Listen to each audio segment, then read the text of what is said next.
വിശുദ്ധ മത്തായിയുടെ സുവിശേഷം 7-ാം അധ്യായം അതിൻ്റെ 24 മുതലുള്ള തിരുവചനങ്ങൾ 21 മുതലുള്ള തിരുവചനങ്ങൾ. യഥാർത്ഥ ശിഷ്യൻ. വിശുദ്ധ മത്തായിയുടെ സുവിശേഷം 7-ാം അധ്യായം 21 മുതലുള്ള തിരുവചനമാണ് നമ്മളിപ്പോൾ ധ്യാനിക്കുന്നത്. മത്തായി 7-ന്റെ 21 മുതലുള്ള തിരുവചനം. പ്രിയപ്പെട്ട ദൈവജനമേ, യഥാർത്ഥ ശിഷ്യൻ. നമ്മൾ ഇന്നലെ കേട്ടു എന്താണ് യേശുവിൻ്റെ വചനമെന്ന് കേട്ടു. ഈ വചനത്തിൽ എന്തിനെയാണ് വിശ്വാസം എന്ന് പറയുന്നതിനെക്കുറിച്ച് കേട്ടു. വിശ്വസിക്കാൻ നമ്മൾക്കുണ്ടാകുന്ന കാരണങ്ങൾ എന്തൊക്കെയാണ്, യേശു നമ്മളിൽ വിശ്വസിക്കുന്നത് എന്തുകൊണ്ടാണ്, അവൻ എന്നെക്കൊണ്ട് എന്തെങ്കിലും നേട്ടമുണ്ട് എന്നുള്ളത് കൊണ്ടാണല്ലോ. അപ്പോൾ അതുകൊണ്ട് ക്രിസ്തുവിന് നേട്ടമുണ്ടാക്കാൻ എൻ്റെ ജീവിതം എങ്ങനെ ഉപയുക്തമാക്കാം എന്നുള്ളതിനെക്കുറിച്ച് നമ്മൾ ഇന്നലെ കേട്ടു.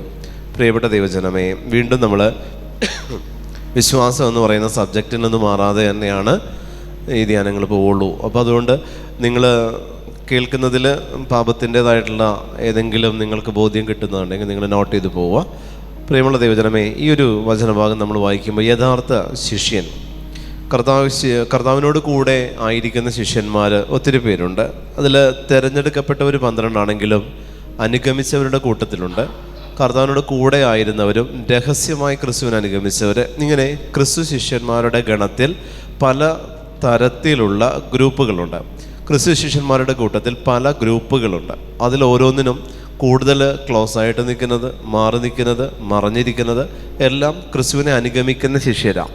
ഈ ഒരു വചനഭാഗത്തിൽ ഏറ്റവും ഹൈലൈറ്റ് ആയിട്ടുള്ള ഒരു പോർഷൻ ഈശോ പറയുന്നത് ഞാൻ നിന്നെ അറിഞ്ഞിട്ടില്ല എന്നുള്ളതാണ്. ശിഷ്യനെക്കുറിച്ചാണ് പറയുന്നത്, ഞാൻ നിന്നെ അറിഞ്ഞിട്ടില്ല. പ്രിയമുള്ള ദൈവജനമേ, നമ്മൾ യേശുവിന് എന്തു കൊടുത്താലും, കർത്താവിന് നമ്മൾ ഏതെല്ലാം രീതിയിൽ നമ്മൾ സർവീസ് ചെയ്താലും എൻ്റെ ആത്മാവിനെ ദൈവം തൊട്ടിട്ടുണ്ടാവണം, അറിഞ്ഞിട്ടുണ്ടാവണം. എൻ്റെ ആത്മസ്ഥിതിയെക്കുറിച്ച് എനിക്ക് വ്യക്തമായിട്ടുള്ളൊരു ബോധ്യമുണ്ടാവണം. എങ്കിൽ മാത്രമേ ഈശോ നമ്മൾ കർത്താവിൻ്റെ സന്നിധിയിലേക്ക് എത്തപ്പെടാനുള്ള തടസ്സങ്ങൾ മാറുകയുള്ളൂ. Hallelujah, hallelujah. നമ്മൾ എത്ര പേരെ നേടിയെടുത്തിട്ടുണ്ട് എന്ന് പറഞ്ഞാലും യേശുവിൻ്റെ സന്നിധിയിലേക്ക് എത്തപ്പെടാനുള്ള തടസ്സം മാറേണ്ടതായിട്ടുണ്ട്. യേശുവിൻ്റെ സന്നിധിയിലേക്ക് നമ്മുടെ ആത്മാവിൻ്റെ എല്ലാ അവസ്ഥകളും എത്തണം. ആത്മാവ് എത്തുക എന്ന് പറഞ്ഞാൽ ആത്മാവിൻ്റെ എല്ലാ അവസ്ഥകളും കർത്തൃസന്നിധിയിലേക്ക് എത്തപ്പെടേണ്ടതായിട്ടുണ്ട്. കർത്തൃസന്നിധിയിലേക്ക് എൻ്റെ ആത്മാവിൻ്റെ എല്ലാ അവസ്ഥകളും എത്തുക എന്ന് പറഞ്ഞാൽ എൻ്റെ ആത്മാവ് ഏതെല്ലാം ലോക ജഡ മോഹങ്ങളിലൂടെ കടന്നു പോകുന്നുണ്ടോ, പ്രിയപ്പെട്ട ദൈവജനമേ, ഈ ആത്മസ്ഥിതിയിൽ നിന്ന് ആത്മാവിനെ വിടുതൽ നേടിയെടുക്കാനായിട്ട് നമ്മളുടെ വിശുദ്ധിയാർന്ന വിശ്വാസപൂർണ്ണമായിട്ടുള്ള ജീവിതത്തിന് മാത്രമേ സാധിക്കത്തുള്ളൂ. അതുകൊണ്ട് ആത്മാവിനെ ദൈവത്തിൻ്റെ കരങ്ങളിലേക്ക് സമർപ്പിക്കുക. ഓരോ ദിവസവും നമ്മളത് ചെയ്യണം. അത് എഴുന്നേൽക്കുമ്പോഴും കിടക്കുമ്പോഴും നിങ്ങളുടെ ആത്മാവിനെ അതിൻ്റെ എല്ലാ അവസ്ഥകളോടുകൂടെ ദൈവത്തിൻ്റെ സന്നിധിയിൽ അതാത് ദിവസം സമർപ്പിക്കാതെ ഒരു ദിവസം അവസാനിപ്പിക്കാനോ ആരംഭിക്കാനോ പാടില്ല. കാരണം ഇന്ന് ഈ ഒരു പ്രഭാതം ദൈവം തന്നിട്ടുണ്ടെങ്കിൽ അത് ദൈവത്തിൻ്റെ കരുണയാണ്. കാരണം ഈ ഒരു പ്രഭാതം കാണാൻ കഴിയാതെ ഇഹലോകം വെടിഞ്ഞ ഒത്തിരി പേരുണ്ട്. അപ്പോൾ അവരുടെ ആത്മസ്ഥിതിയിൽ നിന്ന് ദൈവം എനിക്ക് വീണ്ടും ഒരുക്കത്തോടുകൂടെ ആയിരിക്കാൻ ഒരു ദിവസം കൂടെ എൻ്റെ അപ്പൻ അനുവദിച്ചു തന്നില്ലേ? ഇന്ന് വിശുദ്ധ കുമ്പസാരത്തിൻ്റെ ദിവസമാണ്. ഈ കുമ്പസാരം കഴിഞ്ഞാണ് എൻ്റെ ആത്മാവിനെ ദൈവം വിളിക്കുന്നതെങ്കിൽ എനിക്ക് എത്രയോ ഒരുക്കത്തോടുകൂടെ ഭയം കൂടാതെ കർത്താവിൻ്റെ സന്നിധിയിലേക്ക് എത്താൻ പറ്റും. അപ്പോൾ ദൈവം ഓരോ ദിവസവും നമ്മളോട് കാണിക്കുന്നത് അവൻ്റെ കരുണ മാത്രമാണ്. ഓരോ ദിവസവും ദൈവം കാണിക്കുന്നത് കരുണ മാത്രമാണ്. നമ്മുടെ ഏതെങ്കിലും ആരോഗ്യം കൊണ്ടോ ഏതെങ്കിലും അവസ്ഥ കൊണ്ടോ നമ്മൾ ജീവനോടെ ഇരിക്കുന്നതല്ല. ദൈവത്തിൻ്റെ കരുണയാൽ മാത്രം ജീവനോടെ നമ്മൾ സംരക്ഷിക്കപ്പെടുന്നതാണ്. കാരണം ലോകവും അതിൻ്റെ അവസ്ഥകളും നമ്മളെ നശിപ്പിക്കാൻ ശ്രമിക്കുമ്പോൾ ദൈവത്തിൻ്റെ മാലാഖമാർ, ദൈവത്തിൻ്റെ ദൂതന്മാർ നമ്മളെ സംരക്ഷിച്ച് ദൈവസന്നിധിയിൽ എത്തിക്കുന്നതുവരെ നമ്മളെ പ്രൊട്ടക്റ്റ് ചെയ്യുന്ന, ഞാൻ ഇന്നലെ പറഞ്ഞില്ലേ 3 ലോകങ്ങളെക്കുറിച്ച്, അതിൽ നമ്മളെ പ്രൊട്ടക്റ്റ് ചെയ്യുന്ന സ്വർഗീയ അന്തരീക്ഷം നമുക്ക് ചുറ്റുമുണ്ട്. സങ്കീർത്തനം 34 പറയുന്നത് കൊണ്ടാണ് കർത്താവിൻ്റെ ദൂതന്മാർ ദൈവഭക്തരുടെ ചുറ്റും പാളയം അടിക്കുമെന്നാണ് പറയുന്നത്. കർത്താവിൻ്റെ ദൂതം ദൈവഭക്തരുടെ ചുറ്റും പാളയം അടിക്കുക. അപ്പം നമ്മൾ ദൈവഭക്തർ എന്ന് വിളിക്കപ്പെടുന്ന ആരാ? ദൈവത്തോട് എൻ്റെ കാര്യങ്ങൾ പറഞ്ഞ് എൻ്റെ ആവശ്യങ്ങൾ പറയുന്ന ഭക്തി കാണിക്കുന്നതല്ല.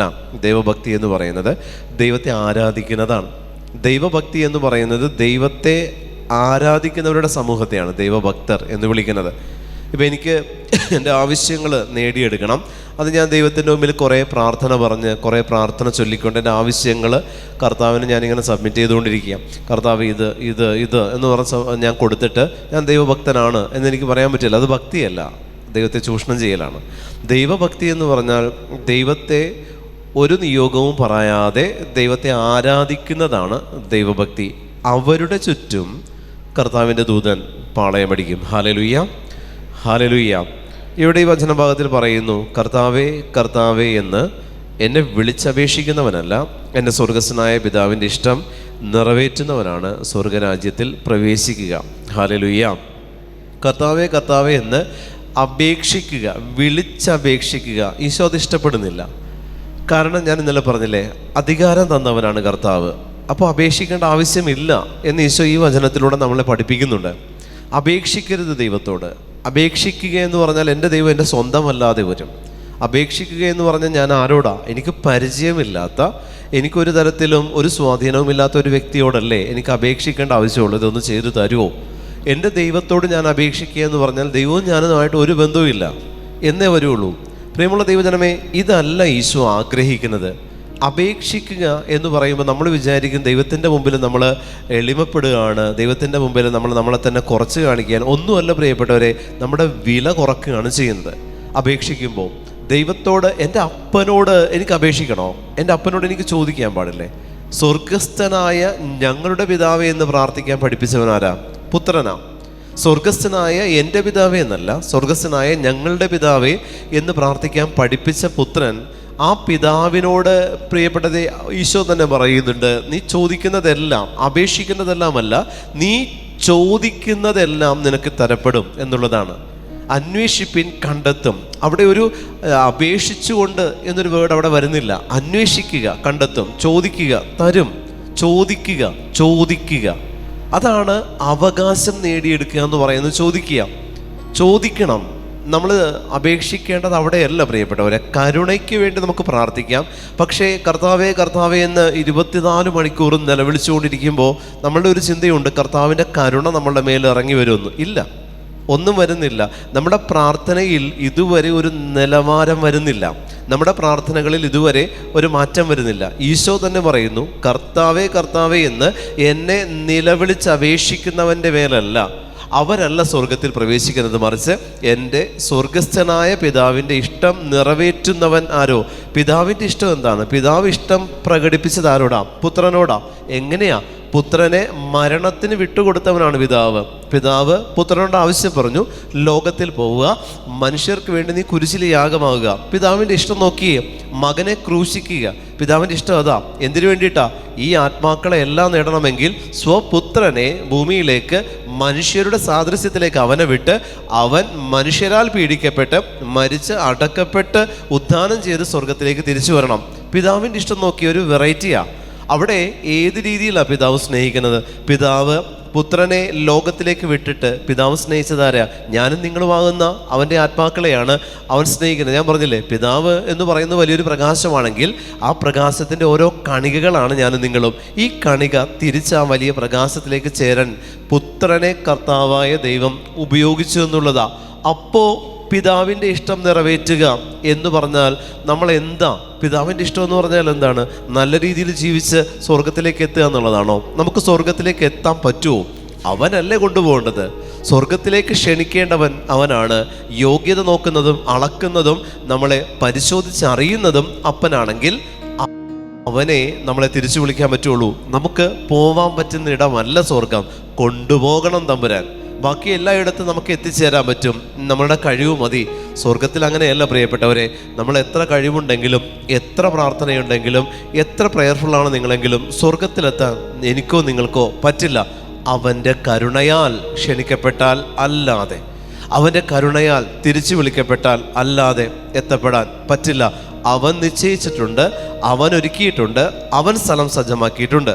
പ്രിയമുള്ള ദൈവജനമേ, അതുകൊണ്ട് കർത്താവേ കർത്താവേ എന്ന് നിലവിളിച്ചപേക്ഷിക്കുന്നവനല്ല. Hallelujah, hallelujah. കർത്താവേ കർത്താവേ എന്ന് അപേക്ഷയല്ല കർത്താവ് ആഗ്രഹിക്കുന്നത്. ചോദിക്കണം, അവകാശം ചോദിക്കണം. അവകാശം പരിശുദ്ധാത്മാവാണ്. ഈശോ പറഞ്ഞില്ല, ഞാൻ നിങ്ങൾക്ക് സഹായകനെ നൽകും.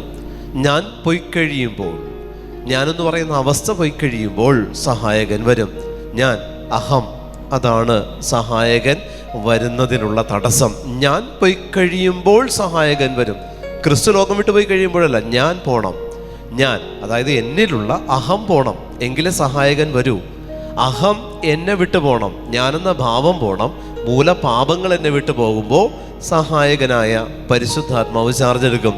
ആ സഹായകൻ ഒരിക്കലും എൻ്റെ ഫിസിക്കലി എന്നെ സഹായിക്കുന്ന ഒരു വ്യക്തിത്വമല്ല. എൻ്റെ കാവൽ മാലാഖയും ഫിസിക്കലി എന്നെ സഹായിക്കുന്നില്ല, പ്രൊട്ടക്റ്റ് ചെയ്യുന്നില്ല. എൻ്റെ ആത്മാവിനാണ് ഈ എല്ലാ സഹായവും വന്നു ചേരുന്നത്. ഹല്ലേലൂയ, ഹല്ലേലൂയ, ഹല്ലേലൂയ. എൻ്റെ ആത്മാവിൻ്റെ സഹായകരാണിതെല്ലാം. എൻ്റെ ആത്മാവിനെ തിരിച്ച് ദൈവത്തിൻ്റെ സന്നിധിയിൽ എത്തിക്കുന്ന സഹായകനാണ്. ഈ സഹായകനോട് ഞാൻ ചോദിക്കേണ്ട സഹായം എന്താ പ്രിയപ്പെട്ടവരെ? അവിടെയാണ് സഹായം ചോദിക്കേണ്ടത്. പിതാവിനോട് നമ്മൾ ചോദിക്കേണ്ടത് അപേക്ഷയാലല്ല, അവകാശമായിട്ടാണ്. അപ്പനോട് ചോദിക്കേണ്ടതെല്ലാം അവകാശമാണ്, അപേക്ഷയല്ല. അപേക്ഷ ചോദിക്കുന്നിടത്ത് തരപ്പെടില്ല, പക്ഷെ അവകാശം ചോദിക്കുന്നിടത്ത് നിങ്ങൾക്ക് ലഭിക്കും. ഹല്ലേലൂയ, ഹല്ലേലൂയ, ഹല്ലേലൂയ. എൻ്റെ സ്വർഗസ്ഥനായ പിതാവിൻ്റെ ഇഷ്ടം നിറവേറ്റുന്നവനാണ് സ്വർഗത്തിലെത്തുക. സ്വർഗസ്ഥനായ പിതാവ്, സ്വർഗത്തിലായിരിക്കുന്ന പിതാവ്. പ്രിയമുള്ള ദൈവജനമേ, ആ സ്വർഗത്തിലായിരിക്കുന്ന പിതാവിൻ്റെ ഇഷ്ടത്തെ അറിയണം. പിതാവിൻ്റെ ഇഷ്ടത്തെ അറിയണം. പിതാവിൻ്റെ ഇഷ്ടമെന്ന് പറയുന്നത് പുത്രനെ ഭൂമിയിലേക്ക് അയച്ച പിതാവിൻ്റെ മനസ്സാണ് പിതാവിൻ്റെ ഇഷ്ടം. പിതാവ് ഇഷ്ടപ്പെടുന്നത് ആത്മാക്കളെയാണ്. നമ്മൾ പരിശുദ്ധ ബലിയിൽ നമ്മൾ പ്രാർത്ഥിക്കുന്ന ഒരു ഇതുണ്ട്, പ്രാർത്ഥനയുണ്ട്. നമ്മുടെ പിതാവായ ദൈവത്തിൻ്റെ സ്നേഹവും പുത്രനായ യേശു ക്രിസ്തുവിൻ്റെ കരുണ, പരിശുദ്ധാത്മാവിൻ്റെ സംസർഗം പിതാവായ ദൈവത്തിൻ്റെ സ്നേഹമാണ്. പിതാവായ ദൈവത്തിൻ്റെ സ്നേഹം. പ്രിയപ്പെട്ട ദൈവജനമേ, പിതാവായ ദൈവം മനുഷ്യ മക്കളെ സ്നേഹിച്ചു എന്നുള്ളതിൻ്റെ വില എന്താ? പുത്രനെ മരണത്തിന് വിറ്റാണ് അവൻ മനുഷ്യ മക്കളെ സ്നേഹിക്കുന്നത്. ഹല്ലേലൂയ, ഹല്ലേലൂയ, ഹല്ലേലൂയ. വല്ലാത്തൊരു കോൺട്രവേഴ്സി, വല്ലാത്തൊരു വിരോധാഭാസമാണ്. ദൈവം ഭൂമിയിൽ വരിക, ഭൂമിയിൽ മനുഷ്യരാൽ ദൈവം കൊല്ലപ്പെടുക. വല്ലാത്തൊരു വിരോധാഭാസമാണ്. ഒരു മകൻ എന്നോട് ചോദിച്ചതാണ്, ദൈവമാണെങ്കിൽ എന്തുകൊണ്ട് കർത്താവിൻ്റെ മരണം ദുർമരണമല്ലേ ബ്രദറെ? കാരണം കർത്താവിനെ കൊന്നു കളഞ്ഞില്ലേ? ചോദിച്ചതാണ്. ഇന്നത്തെ യൂത്തിൻ്റെ സംശയമൊക്കെ വേറെ ലെവലാണ്. ഇന്ന് യൂത്ത് ചോദിക്കുന്ന സംശയം കേട്ടാൽ നമുക്ക് എഴുന്നേറ്റ് ഓടാൻ തുടങ്ങും. മറുപടി പറയാൻ തോന്നില്ല. ഒന്നെങ്കിൽ നല്ല തല്ല് തല്ലി അവിടെ എട്ടിച്ച് നശിപ്പിച്ച് കളയണം, അല്ലെങ്കിൽ അവിടെ നിന്ന് എഴുന്നേറ്റ് പൊയ്ക്കൊള്ളണം, നിൽക്കരുത്. കാരണം മറുപടി പറഞ്ഞാൽ നമ്മളൊരു വഴിക്കാക്കിയിട്ടേ അവർ അവസാനിക്കുകയുള്ളൂ. പറയുകയാണ് പുത്രൻ്റെ മരണം, പുത്രനായ യേശു ക്രിസ്തുവിനെ കൊന്നു കളഞ്ഞില്ലേ, കർത്താവിൻ്റെ ദുർമരണമല്ലേ എന്ന്. ഇതിനോടൊക്കെ എന്താ മറുപടി പറയേണ്ടത്?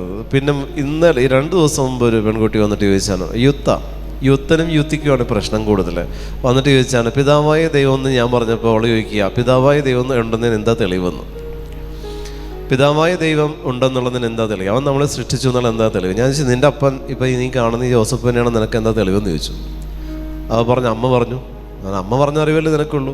നിൻ്റെ അമ്മ എത്ര പേരുടെ കൂടെ കിടന്നുള്ളത് നിനക്കറിയുമെന്ന് ചോദിച്ചു. പച്ചക്ക് ചോദിച്ചു പോയി കഴിഞ്ഞപ്പോഴാണ് ഞാൻ പറഞ്ഞത്, എന്താ ചോദിച്ചു ചോദിച്ചേ, കൈവിട്ടു പോയല്ലോ കാര്യങ്ങളെന്ന്. അപ്പോഴാണ് പറഞ്ഞത്, എൻ്റെ അപ്പൻ ഇതാണ്, എൻ്റെ അപ്പൻ ഇതാണ്, എൻ്റെ പിതാവായ ദൈവം ഇതാണ്. എന്തുറപ്പുണ്ട്? അവൾ ചോദിക്കുക, എന്തുറപ്പുണ്ട്? എനിക്കെന്താ ഉറപ്പ്? ഇതാണ് പിതാവായ ദൈവം എന്നെ സൃഷ്ടിച്ചു എന്നുള്ളത് എന്തുറപ്പ്? ഇതൊരു പ്രോസസ്സല്ലേ. മക്കളെ മാതാപിതാക്കളെ ജനിപ്പിക്കുക എന്ന് പറയുന്നത് ഒരു പ്രോസസ്സാണ്. അത് നടക്കും. അത് പിതാവിൻ്റെ ആവശ്യം എന്താ? പുത്രൻ എന്തിന് ഭൂമിയിലേക്ക് വന്നു? പുത്രൻ അവിടെ ഇരുന്ന് ഭരിച്ചാൽ പോരെ? പുത്രൻ എന്തിനാ ഭൂമിയിലേക്ക് വന്ന് യാഗമായിട്ട് മാറ്റപ്പെടുന്നത്? പ്രിയമുള്ള ദൈവജനമേ, പിതാവിൻ്റെ ഇഷ്ടം നിറവേറ്റുക, അതാണ് ഈശോ നമ്മളിന്ന് ആഗ്രഹിക്കുന്നത്. പിതാവിൻ്റെ ഇഷ്ടത്തെ നിറവേറ്റണം. പിതാവിൻ്റെ ഇഷ്ടമെന്ന് പറയുന്നത് പുത്രനെ ക്രൂശിക്കാൻ, അത്രത്തോളം ആത്മാക്കളെ നേടാൻ പിതാവ് ആഗ്രഹിക്കുന്നുണ്ട്. ആ ഇഷ്ടത്തെ നിറവേറ്റണം.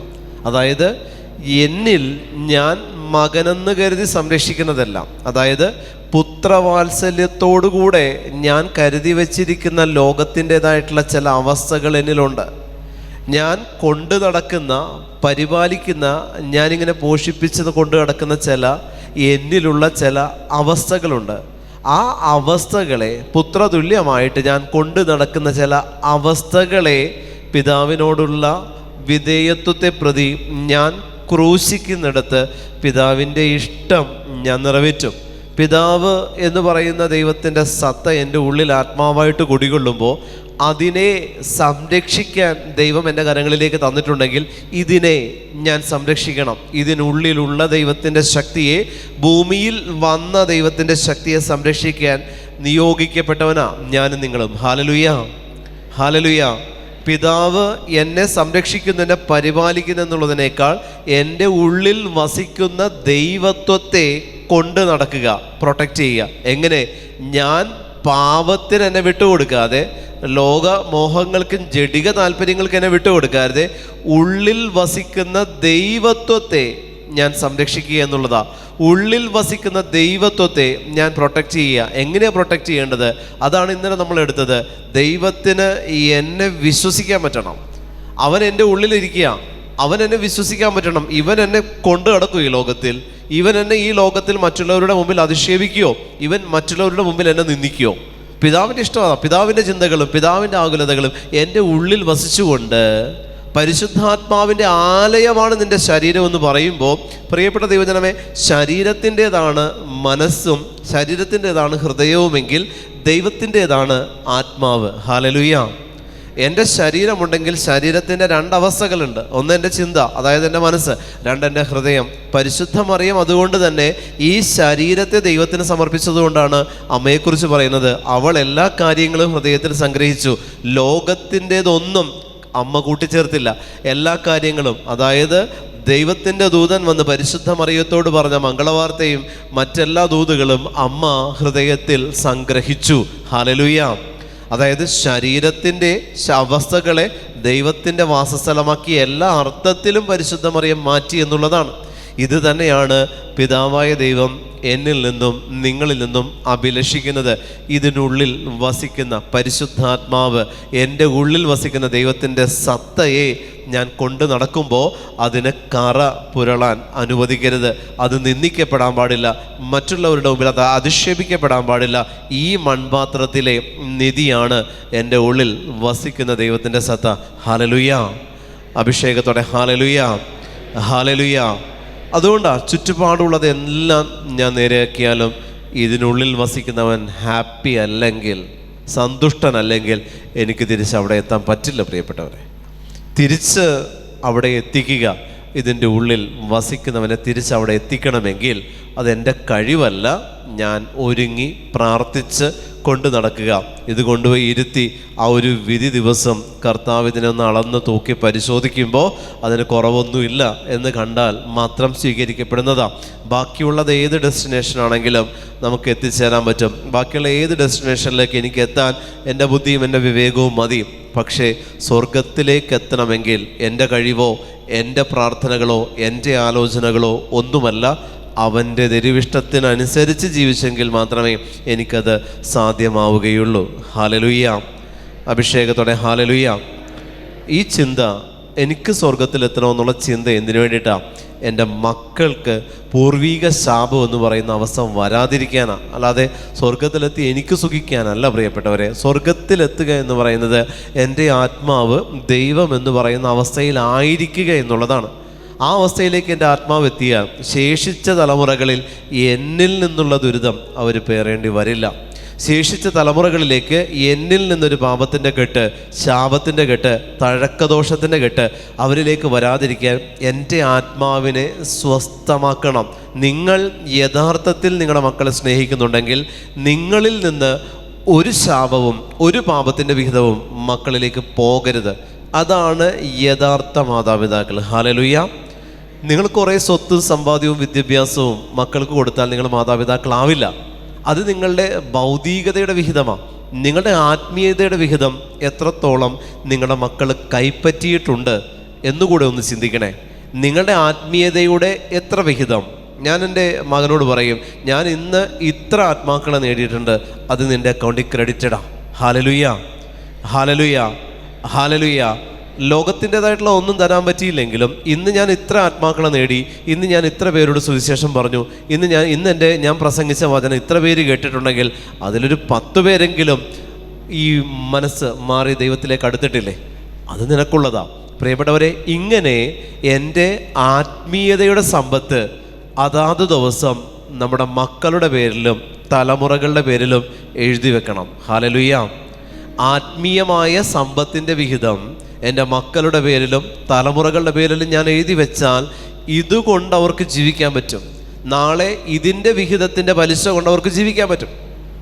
എൻ്റെ ഈ ലോകത്തിൽ ഞാൻ എന്ത് നേടിക്കൊടുത്താലും അത് എത്ര കാലം നിലനിൽക്കും നമുക്ക് എന്തുറപ്പുണ്ട് പ്രിയപ്പെട്ടവരെ? ഈ യുദ്ധ സമാനമായ സാഹചര്യങ്ങളിൽ എപ്പോൾ വേണമെങ്കിലും അടി വീഴാം, ബോംബ് വീഴാം എന്ന് പറഞ്ഞിരിക്കുന്ന ഒരിടവും സേഫ് അല്ലാത്ത ഈ സാഹചര്യത്തിൽ നമുക്ക് എന്ത് സുരക്ഷിതത്വം ഉണ്ട് പ്രിയപ്പെട്ടവരെ? നമ്മുടെ വസ്തുവകകളെക്കുറിച്ച് ഒന്നുമില്ല. നാളെ ഇതെല്ലാം ഒരു ഭൂമി ഉൽക്കത്തിൽ തീരാവുന്നതേ ഉള്ളൂ, ഒരപകടത്തിൽ നശിക്കാവുന്നതേ ഉള്ളൂ. ഒന്നിനും ഒരു ഗ്യാരണ്ടി നമുക്ക് പറയാൻ പറ്റില്ല. പക്ഷേ ആത്മീയതയിൽ നേടിക്കൊടുത്തതെന്നും നിത്യകാലത്തേക്കുള്ളതാണ്. Hallelujah, hallelujah. ആത്മീയതയിൽ ഞാൻ നേടിക്കൊടുത്തതെല്ലാം നിത്യകാലത്തേക്കുള്ള വിഹിതമാണ്.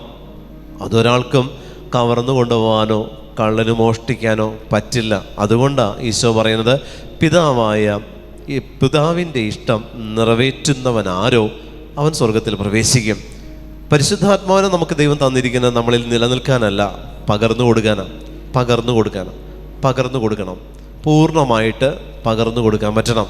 പരിശുദ്ധാത്മാവ് എൻ്റെ ഉള്ളിൽ വന്നു ഇങ്ങനെ നിറഞ്ഞു നിൽക്കട്ടെ, അവിടെ ഇരിക്കട്ടെ എന്ന് വിചാരിക്കരുത്.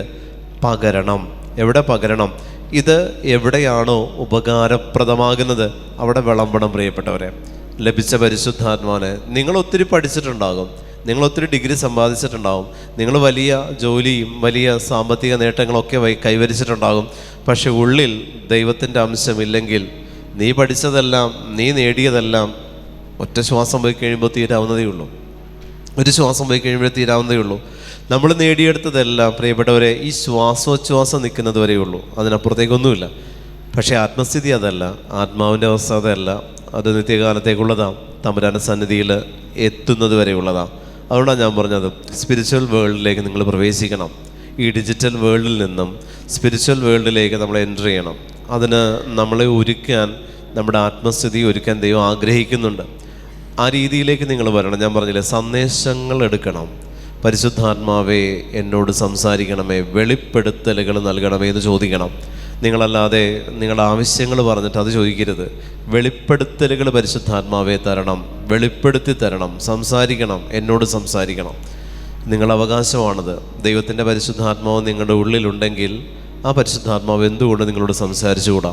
നിങ്ങൾ എന്തിനാ ഒരു സെക്കൻഡ് പേഴ്സൺ അന്വേഷിക്കുന്നത്? നിങ്ങളുടെ കാര്യങ്ങൾ അറിയാൻ ദൈവത്തിൻ്റെ പരിശുദ്ധാത്മാവ് നിന്നെക്കുറിച്ച് നിന്നോട് പറയണം, നിൻ്റെ അവസ്ഥകളെക്കുറിച്ച് നിന്നോട് സംസാരിക്കണം, നിൻ്റെ വരാഴികകളെക്കുറിച്ച് നിനക്ക് മുന്നറിയിപ്പ് തരണം. നീ ഈ വഴി പോകരുത് എന്ന് നിന്നോട് പറയണം, ഈ വഴിയിലൂടെ തന്നെ നീ പോകണം എന്നും നിന്നോട് പറയുന്ന പരിശുദ്ധാത്മാവിൻ്റെ അഭിഷേകം നമ്മളിലില്ലെങ്കിൽ പ്രിയപ്പെട്ടവർ, ഈ ലോകത്തിൽ നിങ്ങൾ എന്ത് നേടിയാലും ഉപകരിക്കില്ല. അതെല്ലാം വെള്ളത്തിൽ വരച്ച വരയാ. ഹല്ലേലൂയ. അഭിഷേകത്തോടെ ഹല്ലേലൂയ, ഹല്ലേലൂയ. പിതാവിൻ്റെ ഇഷ്ടം നിറവേറ്റുന്നവനാണ് സ്വർഗരാജ്യത്തിൽ പ്രവേശിക്കുക. അന്ന് പലരും എന്നോട് ചോദിക്കും, കർത്താവേ കർത്താവേ, ഞങ്ങൾ നിൻ്റെ നാമത്തിൽ പ്രവചിക്കുകയും നിൻ്റെ നാമത്തിൽ പിശാചുക്കളെ പുറത്താക്കുകയും നിൻ്റെ നാമത്തിൽ നിരവധി അത്ഭുതങ്ങൾ പ്രവർത്തിക്കുകയും ചെയ്തില്ലേ? അപ്പോൾ ഞാൻ അവരോട് പറയും, നിങ്ങളെ ഞാൻ ഒരിക്കലും അറിഞ്ഞിട്ടില്ല. ഹല്ലേലൂയ. പിതാവിനറിയാതെ പുത്രനറിയാതെ എങ്ങനെയാ അത്ഭുതങ്ങൾ പ്രവർത്തിക്കുന്നത്? പുത്രനറിയാതെ എങ്ങനെ അത്ഭുതങ്ങൾ പ്രവർത്തിക്കും? അവൻ്റെ നാമത്തിൽ ഞങ്ങൾ പ്രവചിച്ചു, അവൻ്റെ നാമത്തിൽ നിൻ്റെ നാമത്തിൽ ഞങ്ങൾ പിശാചുക്കളെ പുറത്താക്കി, നിൻ്റെ നാമത്തിൽ നിരവധി അത്ഭുതങ്ങൾ പ്രവർത്തിച്ചു. നിൻ്റെ നാമത്തിൽ പ്രവചിച്ചു, നിൻ്റെ നാമത്തിൽ പിശാചുക്കളെ പുറത്താക്കി, നിൻ്റെ നാമത്തിൽ അത്ഭുതങ്ങൾ പ്രവർത്തിച്ചു. മൂന്നും വരങ്ങളാണ്. പ്രവചനവരം, പൈശാചിക ശക്തികളെ തുരത്താനുള്ള വരം, 3 അത്ഭുത പ്രവർത്തന വരം. ഈ 3 വരങ്ങളാണ് ഒരു ശുശ്രൂഷകനിൽ ഉണ്ടായിരിക്കേണ്ട പ്രധാനപ്പെട്ട 3 വരങ്ങൾ. ഈ 3 വരങ്ങൾ ഒരു ശുശ്രൂഷകനിൽ ഉണ്ടെങ്കിൽ അതൊരു നല്ല രീതിയിൽ നേതൃത്വ പാടവമുള്ള ഒരു ശുശ്രൂഷകനാണ്. ഈ ശുശ്രൂഷനിൽ നിൽക്കുന്ന വ്യക്തിയെക്കുറിച്ച് ഈശോ പറയുന്നു, ഞാൻ നിന്നെ അറിഞ്ഞിട്ടില്ല. ക്രിസ്തു ആഗ്രഹിക്കുന്നുണ്ട്, നമ്മളെ നന്നായിട്ടൊന്ന് അറിയാൻ ഈശോ ആഗ്രഹിക്കുന്നുണ്ട് പ്രിയപ്പെട്ടവർ. അതാണ് ഞാൻ ഇന്നലെ നിങ്ങളോട് പറഞ്ഞത്. അതാണ് ഇന്നലെ മുഴുവൻ ഞാൻ പറഞ്ഞത്. നിങ്ങൾക്ക് അവനോട് വിശ്വാസമുണ്ട്, ഓക്കെ. നിങ്ങൾക്ക് അവരോട് വിശ്വാസമുണ്ട്. അതുകൊണ്ടാണല്ലോ നിൻ്റെ നാമത്തിൽ ഞങ്ങൾ വിശ്വാസികളെ പുറത്താക്കി, നിൻ്റെ നാമത്തിൽ ഞങ്ങൾ പ്രവചിച്ചു, നിൻ്റെ നാമത്തിൽ ഞങ്ങൾ അത്ഭുതങ്ങൾ പ്രവർത്തിച്ചു എന്ന് പറയുന്നതുകൊണ്ട് എന്തുകൊണ്ടാണ്? നിങ്ങൾക്ക് അവനെ വിശ്വാസമുണ്ട്. അവനിൽ വിശ്വാസമുള്ളതുകൊണ്ട് അവൻ്റെ വിശ്വാസത്തിൽ ഇതെല്ലാം നിങ്ങൾ ചെയ്തു. ഓക്കെ. പക്ഷേ അവൻ പറയുന്നു, ഞാൻ നിങ്ങളെ അറിഞ്ഞിട്ടില്ല എന്നുള്ളതാണ്. ഞാൻ ദൈവത്തെ അറിയുന്നതല്ല, ദൈവം എന്നെ അറിയുന്നതാണ് അറിവിൻ്റെ പൂർണ്ണത. Hallelujah, hallelujah. ഞാൻ ദൈവത്തെ അറിഞ്ഞെടുത്ത് ദൈവം ഹാപ്പി അല്ലെങ്കിൽ എൻ്റെ അറിവിൽ എന്ത് മേന്മയുണ്ട് പ്രിയപ്പെട്ടവരെ? ഞാൻ എത്ര പ്രാർത്ഥിച്ച് എന്ത് നേടിയെടുത്തു എന്നുള്ളതിൽ ഒരു മാർക്കും തമ്പുരാൻ ഇടുന്നില്ല എന്നുള്ളതല്ലേ ആ പറയുന്നത്. ഞാൻ പ്രാർത്ഥിച്ചു എൻ്റെ മകളുടെ രോഗം മാറി, ഞാൻ പ്രാർത്ഥിച്ചു എൻ്റെ മകൾക്ക് വിവാഹം നടന്നു, ഞാൻ പ്രാർത്ഥിച്ചു മക്കൾക്ക് കുഞ്ഞുങ്ങളുണ്ടായി, ജോലി കിട്ടി. ഇതെല്ലാം ഞാൻ പ്രാർത്ഥിച്ച് നേടിയെടുക്കുമ്പോൾ ഈശോ പറയുന്നുണ്ട്, ഞാൻ നിങ്ങളെ അറിയുന്നില്ലെന്ന് പറയുന്നില്ലേ? ഈശോ അറിഞ്ഞിട്ടില്ല, നമ്മളെ അറിയുന്നില്ല എന്നല്ല, ഞാൻ നിന്നെ അറിഞ്ഞിട്ടില്ല. ഒരു സ്റ്റേറ്റ്മെൻറ്റാണത്. അറിഞ്ഞിട്ടില്ല, അത് തീർത്തും അങ്ങനെ തന്നെ. അറിഞ്ഞിട്ടില്ല എന്ന് പറഞ്ഞാൽ പിന്നെ നമ്മൾക്ക് അതിന് കൂടുതൽ ഒരു അപ്പീലിന് പോലും പോകാൻ പറ്റാത്തൊരു രീതിയിലുള്ള ഒരു സ്റ്റേറ്റ്മെൻറ്റാണ് ഈശോ അവിടെ ഇറക്കിയിരിക്കുന്നത്. അറിഞ്ഞിട്ടില്ല. അറിഞ്ഞിട്ടുണ്ടോ എന്തെങ്കിലും ചോദിച്ചാൽ നമുക്ക് എന്തെങ്കിലും അപ്പീൽ ചെയ്യാമായിരുന്നു. അതൊന്നുമില്ല. അറിഞ്ഞിട്ടില്ല എന്ന് പറഞ്ഞാൽ പിന്നെ അതിനപ്പുറത്തേക്ക് ഒരു ചോദ്യം ഇല്ല എന്നുള്ളതല്ലേ, ഇത്രയും ചെയ്തിട്ട്. അപ്പോൾ ഈശോ ആഗ്രഹിക്കുന്നത് എന്താ? എൻ്റെ ആത്മവിശുദ്ധീകരണമല്ലേ? എൻ്റെ ആത്മവിശുദ്ധീകരണം. നമ്മളിപ്പോഴും, ഞാനതാ നിങ്ങളോട് പറഞ്ഞു, ഇൻറ്റൻഷൻസാണ് നമ്മൾ ചോദിക്കണേ, നിയോഗങ്ങൾ ചോദിക്കുക. ഇവിടെ പ്രവചിച്ചു, ഇവിടെ ഞാൻ യേശുവിൻ്റെ നാമത്തിൽ പ്രിയപ്പെട്ടവരെ പിശാചുകളെ പുറത്താക്കി, യേശുവിൻ്റെ നാമത്തിൽ ഞാൻ അത്ഭുതങ്ങൾ പ്രവർത്തിച്ചു. ഇത് മൂന്നും ഇവിടെ പറയുന്നത് ഞാൻ ചെയ്തു. ഈ ചെയ്തതിൽ ഏതിലാണ് ആത്മാക്കളെ ദൈവത്തിന് കിട്ടിയത്? വിടുതൽ കിട്ടി, ആത്മാവിന് ദൈവത്തിന് കിട്ടിയോ? ഞാൻ ഈ പിശാചുകളെ പുറത്താക്കിയപ്പോൾ ആ വ്യക്തി പിന്നീട് ദൈവത്തെ അറിഞ്ഞ് ജീവിച്ചോ? ഞാൻ ഈ അത്ഭുതങ്ങൾ പ്രവർത്തിച്ചപ്പോൾ ആർക്ക് വേണ്ടി അത്ഭുതം പ്രവർത്തിച്ചോ ആ വ്യക്തി പിന്നീട് ദൈവത്തോട് വിധേയപ്പെട്ടിട്ടുണ്ടോ? ഇവിടെയെല്ലാം ഈശോ പറയുന്നുണ്ട്, ഞാൻ നിന്നെ അറിഞ്ഞിട്ടില്ല. എൻ്റെ ആത്മസ്ഥിതി ഇതൊന്നുമല്ല എന്ന് ഈശോ പറയുന്നുണ്ട്. നമ്മൾ പ്രാർത്ഥിക്കുമ്പോൾ കുറേ വാചാലതയാണ് നമ്മൾ കാണിക്കുന്നത് ദൈവത്തിൻ്റെ മുൻപിൽ. എല്ലാ പ്രാർത്ഥനകളും അറിയാം എന്ന് പറയുന്നൊരു വാചാലത, അതിലൊന്നും പൂർണ്ണതയില്ല പ്രിയപ്പെട്ടവരെ, ഒന്നുമില്ല. ഈശോ പറയുന്നു, നിന്നെ ഞാൻ അറിഞ്ഞിട്ടില്ല. ഈശോ ചില കാര്യങ്ങൾ പറയുന്നത് ഒരു സ്റ്റേറ്റ്മെൻ്റായിട്ട് ഈശോ പറയും, നിനക്കൊരു കുറവുണ്ട്, വിളമ്പിയത് ഭക്ഷിക്കുക. ഇങ്ങനെ കർത്താവ് പറഞ്ഞ ചെറിയ ചെറിയ കുറച്ച് സ്റ്റേറ്റ്മെൻറ്റ്സ് ഉണ്ട്. ഇത് നിങ്ങളതൊന്ന് എടുത്തു നോക്കി വായിക്കണം. എപ്പോഴും അത് തന്നെ റിപ്പീറ്റ് ചെയ്ത് വായിക്കുമ്പോൾ കർത്താവ് ഉദ്ദേശിക്കുന്നത് എന്താണെന്നുള്ളതിൻ്റെ ഒരു പൂർണ്ണത, ഒരു പൂർണ്ണ രൂപം നമുക്ക് കിട്ടും. അതിൽ ഈശോ നമ്മളോട് പറയുന്നുണ്ട്, ഞാൻ നിന്നെ അറിഞ്ഞിട്ടില്ല എന്ന് പറഞ്ഞാൽ ഈശോയ്ക്ക് എന്നെ അറിയിച്ചു കൊടുക്കണം. ഞാൻ എന്താണ്, എൻ്റെ ആത്മസ്ഥിതി എന്താണെന്നുള്ളത് ദൈവത്തിന് ഞാൻ അറിയിച്ച് കൊടുക്കണം. ദൈവത്തിന് ഞാൻ അറിയിച്ചു കൊടുക്കണമെന്നുണ്ടെങ്കിൽ എൻ്റെ ആത്മസ്ഥിതിയെക്കുറിച്ച് ആദ്യം എനിക്കറിവുണ്ടാവണം. ലോകം മുഴുവൻ നേടി നിൻ്റെ ആത്മാവിനെ നീ നഷ്ടപ്പെടുത്തിയാൽ അതുകൊണ്ട് നിനക്ക് എന്ത് പ്രയോജനം എന്ന് ചോദിച്ചതിൻ്റെ മറ്റൊരു ഫോമാണ് ഈ വചനത്തിൽ നമ്മൾ പറയുന്നത് യഥാർത്ഥ ശിഷ്യൻ എന്ന് പറയുന്നത്. കർത്താവിൻ്റെ നാമത്തിൽ പ്രവർത്തിക്കുന്നതല്ല കർത്താവിൻ്റെ ശിഷ്യൻ, കർത്താവിന് വേണ്ടി പ്രവർത്തിക്കുന്നതുമല്ല കർത്താവിൻ്റെ ശിഷ്യൻ. കർത്താവിനെ അറിയുന്നവനാണ് കർത്താവിൻ്റെ ശിഷ്യൻ. ഹല്ലേലൂയ, അഭിഷേകത്തോടെ ഹല്ലേലൂയ, ഹല്ലേലൂയ. കർത്താവിനെ അറിയണം, കർത്താവിനെ അറിയണം. ഈശോയെ ഞാൻ അറിയണം, ഈശോ എന്നെയും അറിയണം, എൻ്റെ ആത്മാവിനെ ഈശോയ്ക്ക് പരിചയം ഉണ്ടാവണം. അപ്പോൾ അതുകൊണ്ടാണ് ഞാൻ പറഞ്ഞത്, എല്ലാ ദിവസവും നിങ്ങളുടെ ആത്മാവിനെ ദൈവകരങ്ങളിലേക്ക് സമർപ്പിച്ചിട്ടുണ്ടാവണം. എല്ലാ ദിവസവും കിടക്കുമ്പോഴും എഴുന്നേൽക്കുമ്പോഴും ഇത് ചെയ്തേ നിങ്ങൾ എഴുന്നേൽക്കാനും പാടുള്ളൂ, കിടക്കാനും പാടുള്ളൂ. എൻ്റെ ആത്മസ്ഥിതി കർത്താവേ, ഇന്ന് മുഴുവൻ ഞാൻ ഇങ്ങനെയാണ് ജീവിച്ചത്, ഇന്ന് ഞാൻ ഇത്ര നുണ പറഞ്ഞു, ഇന്ന് ഞാൻ ഇത്ര പാപം ചെയ്തു, ഇന്ന് ഞാൻ ഇത്ര പുണ്യം ചെയ്തു, ഇന്ന് ഞാൻ ഇത്ര നന്മ പ്രവൃത്തി ചെയ്തു, ഇന്ന് ഇത്ര പേരോട് നിന്നെക്കുറിച്ച് പറഞ്ഞു. എൻ്റെ ആത്മാവിൻ്റെ അവസ്ഥ ഇത്രത്തോളമാണ്, ഞാൻ നിനക്ക് സമർപ്പിക്കുക, നീ തന്നെ അതിനെ ഒന്ന് വിശുദ്ധീകരിച്ച് അതിനെ നേർവഴിക്കാക്കണമേ എന്ന് ആത്മാവിനെ ദൈവകരങ്ങളിലേക്ക് സമർപ്പിക്കുക. പരിശുദ്ധ മറിയം വഴി സമർപ്പിക്കാം, പരിശുദ്ധ അമ്മ വഴി സമർപ്പിക്കാം. സ്വർഗത്തിലേക്ക് ആത്മാക്കളെ നേടുവാൻ പരിശുദ്ധ അമ്മ, പരിശുദ്ധാത്മാവിൻ്റെ വിതരണക്കാരിയായവൾ നമുക്ക് വേണ്ടി നിരന്തരം മധ്യസ്ഥം വിളിക്കുന്നുണ്ട്. ഹല്ലേലൂയ, ഹല്ലേലൂയ, ഹല്ലേലൂയ. വലതുകരം ഉയർത്തിയെന്ന് പറഞ്ഞ് ഹല്ലേലൂയ, ഹല്ലേലൂയ. പ്രിയമുള്ള ദൈവജനമേ, അമ്മ വഴി സമർപ്പിക്കുക. നിങ്ങൾ പരിശുദ്ധ മറിയം വഴി സമർപ്പിച്ചാൽ പുത്രൻ ഒരിക്കലും പറയില്ല ഞാൻ നിന്നെ അറിഞ്ഞിട്ടില്ല എന്നുള്ളത്. കാരണം അമ്മ, പരിശുദ്ധ മറിയം എന്ന് പറയുന്നത് നമുക്കുള്ള ഏറ്റവും വലിയ പിടിവള്ളിയാണ്. നമുക്ക് ദൈവം തന്നിരിക്കുന്നതിൽ ഏറ്റവും വലിയ പിടിവള്ളി എന്ന് പറയുന്നത് പരിശുദ്ധ കന്യക മറിയമാണ്. കാരണം അവളിലൂടെയാണ് ദൈവത്തിലേക്ക് നടന്നെടുക്കാൻ നിങ്ങൾ ശ്രമിക്കുന്നതെങ്കിൽ ഇത്തരത്തിലുള്ള കുറവുകൾ, പോരായ്മകൾ ഒന്നും പറഞ്ഞ് ദൈവം നിന്നെ കുറ്റപ്പെടുത്തില്ല. ഒരു ശുശ്രൂഷ ജീവിതത്തിൽ നിൽക്കുന്ന വ്യക്തിയെ സംബന്ധിച്ച്, ഒരു ശുശ്രൂഷകനെ സംബന്ധിച്ച് അമ്മ വഴിയല്ലാതെ ഒന്നും ഈശോയ്ക്ക് സമർപ്പിക്കരുത്. ഞാനാണെങ്കിലും ഈ ഒരു മിനിസ്ട്രി, ഇന്നത്തെ ഈ ഒരു 3 ദിവസം ധ്യാനം കഴിയുമ്പോൾ കർത്താവ് ഈ ആത്മാക്കളെ പൂർണ്ണമായും പരിശുദ്ധ മറിയം വഴി നിൻ്റെ തിരുഹൃദയത്തിലേക്ക് ഞാനത് സമർപ്പിക്കുന്നു. ഈ ധ്യാനത്തെ അമ്മ വഴി പുത്രനിലേക്ക് ഞാൻ പൂർണ്ണമായും ഈ ബാച്ചിനെ സമർപ്പിക്കും.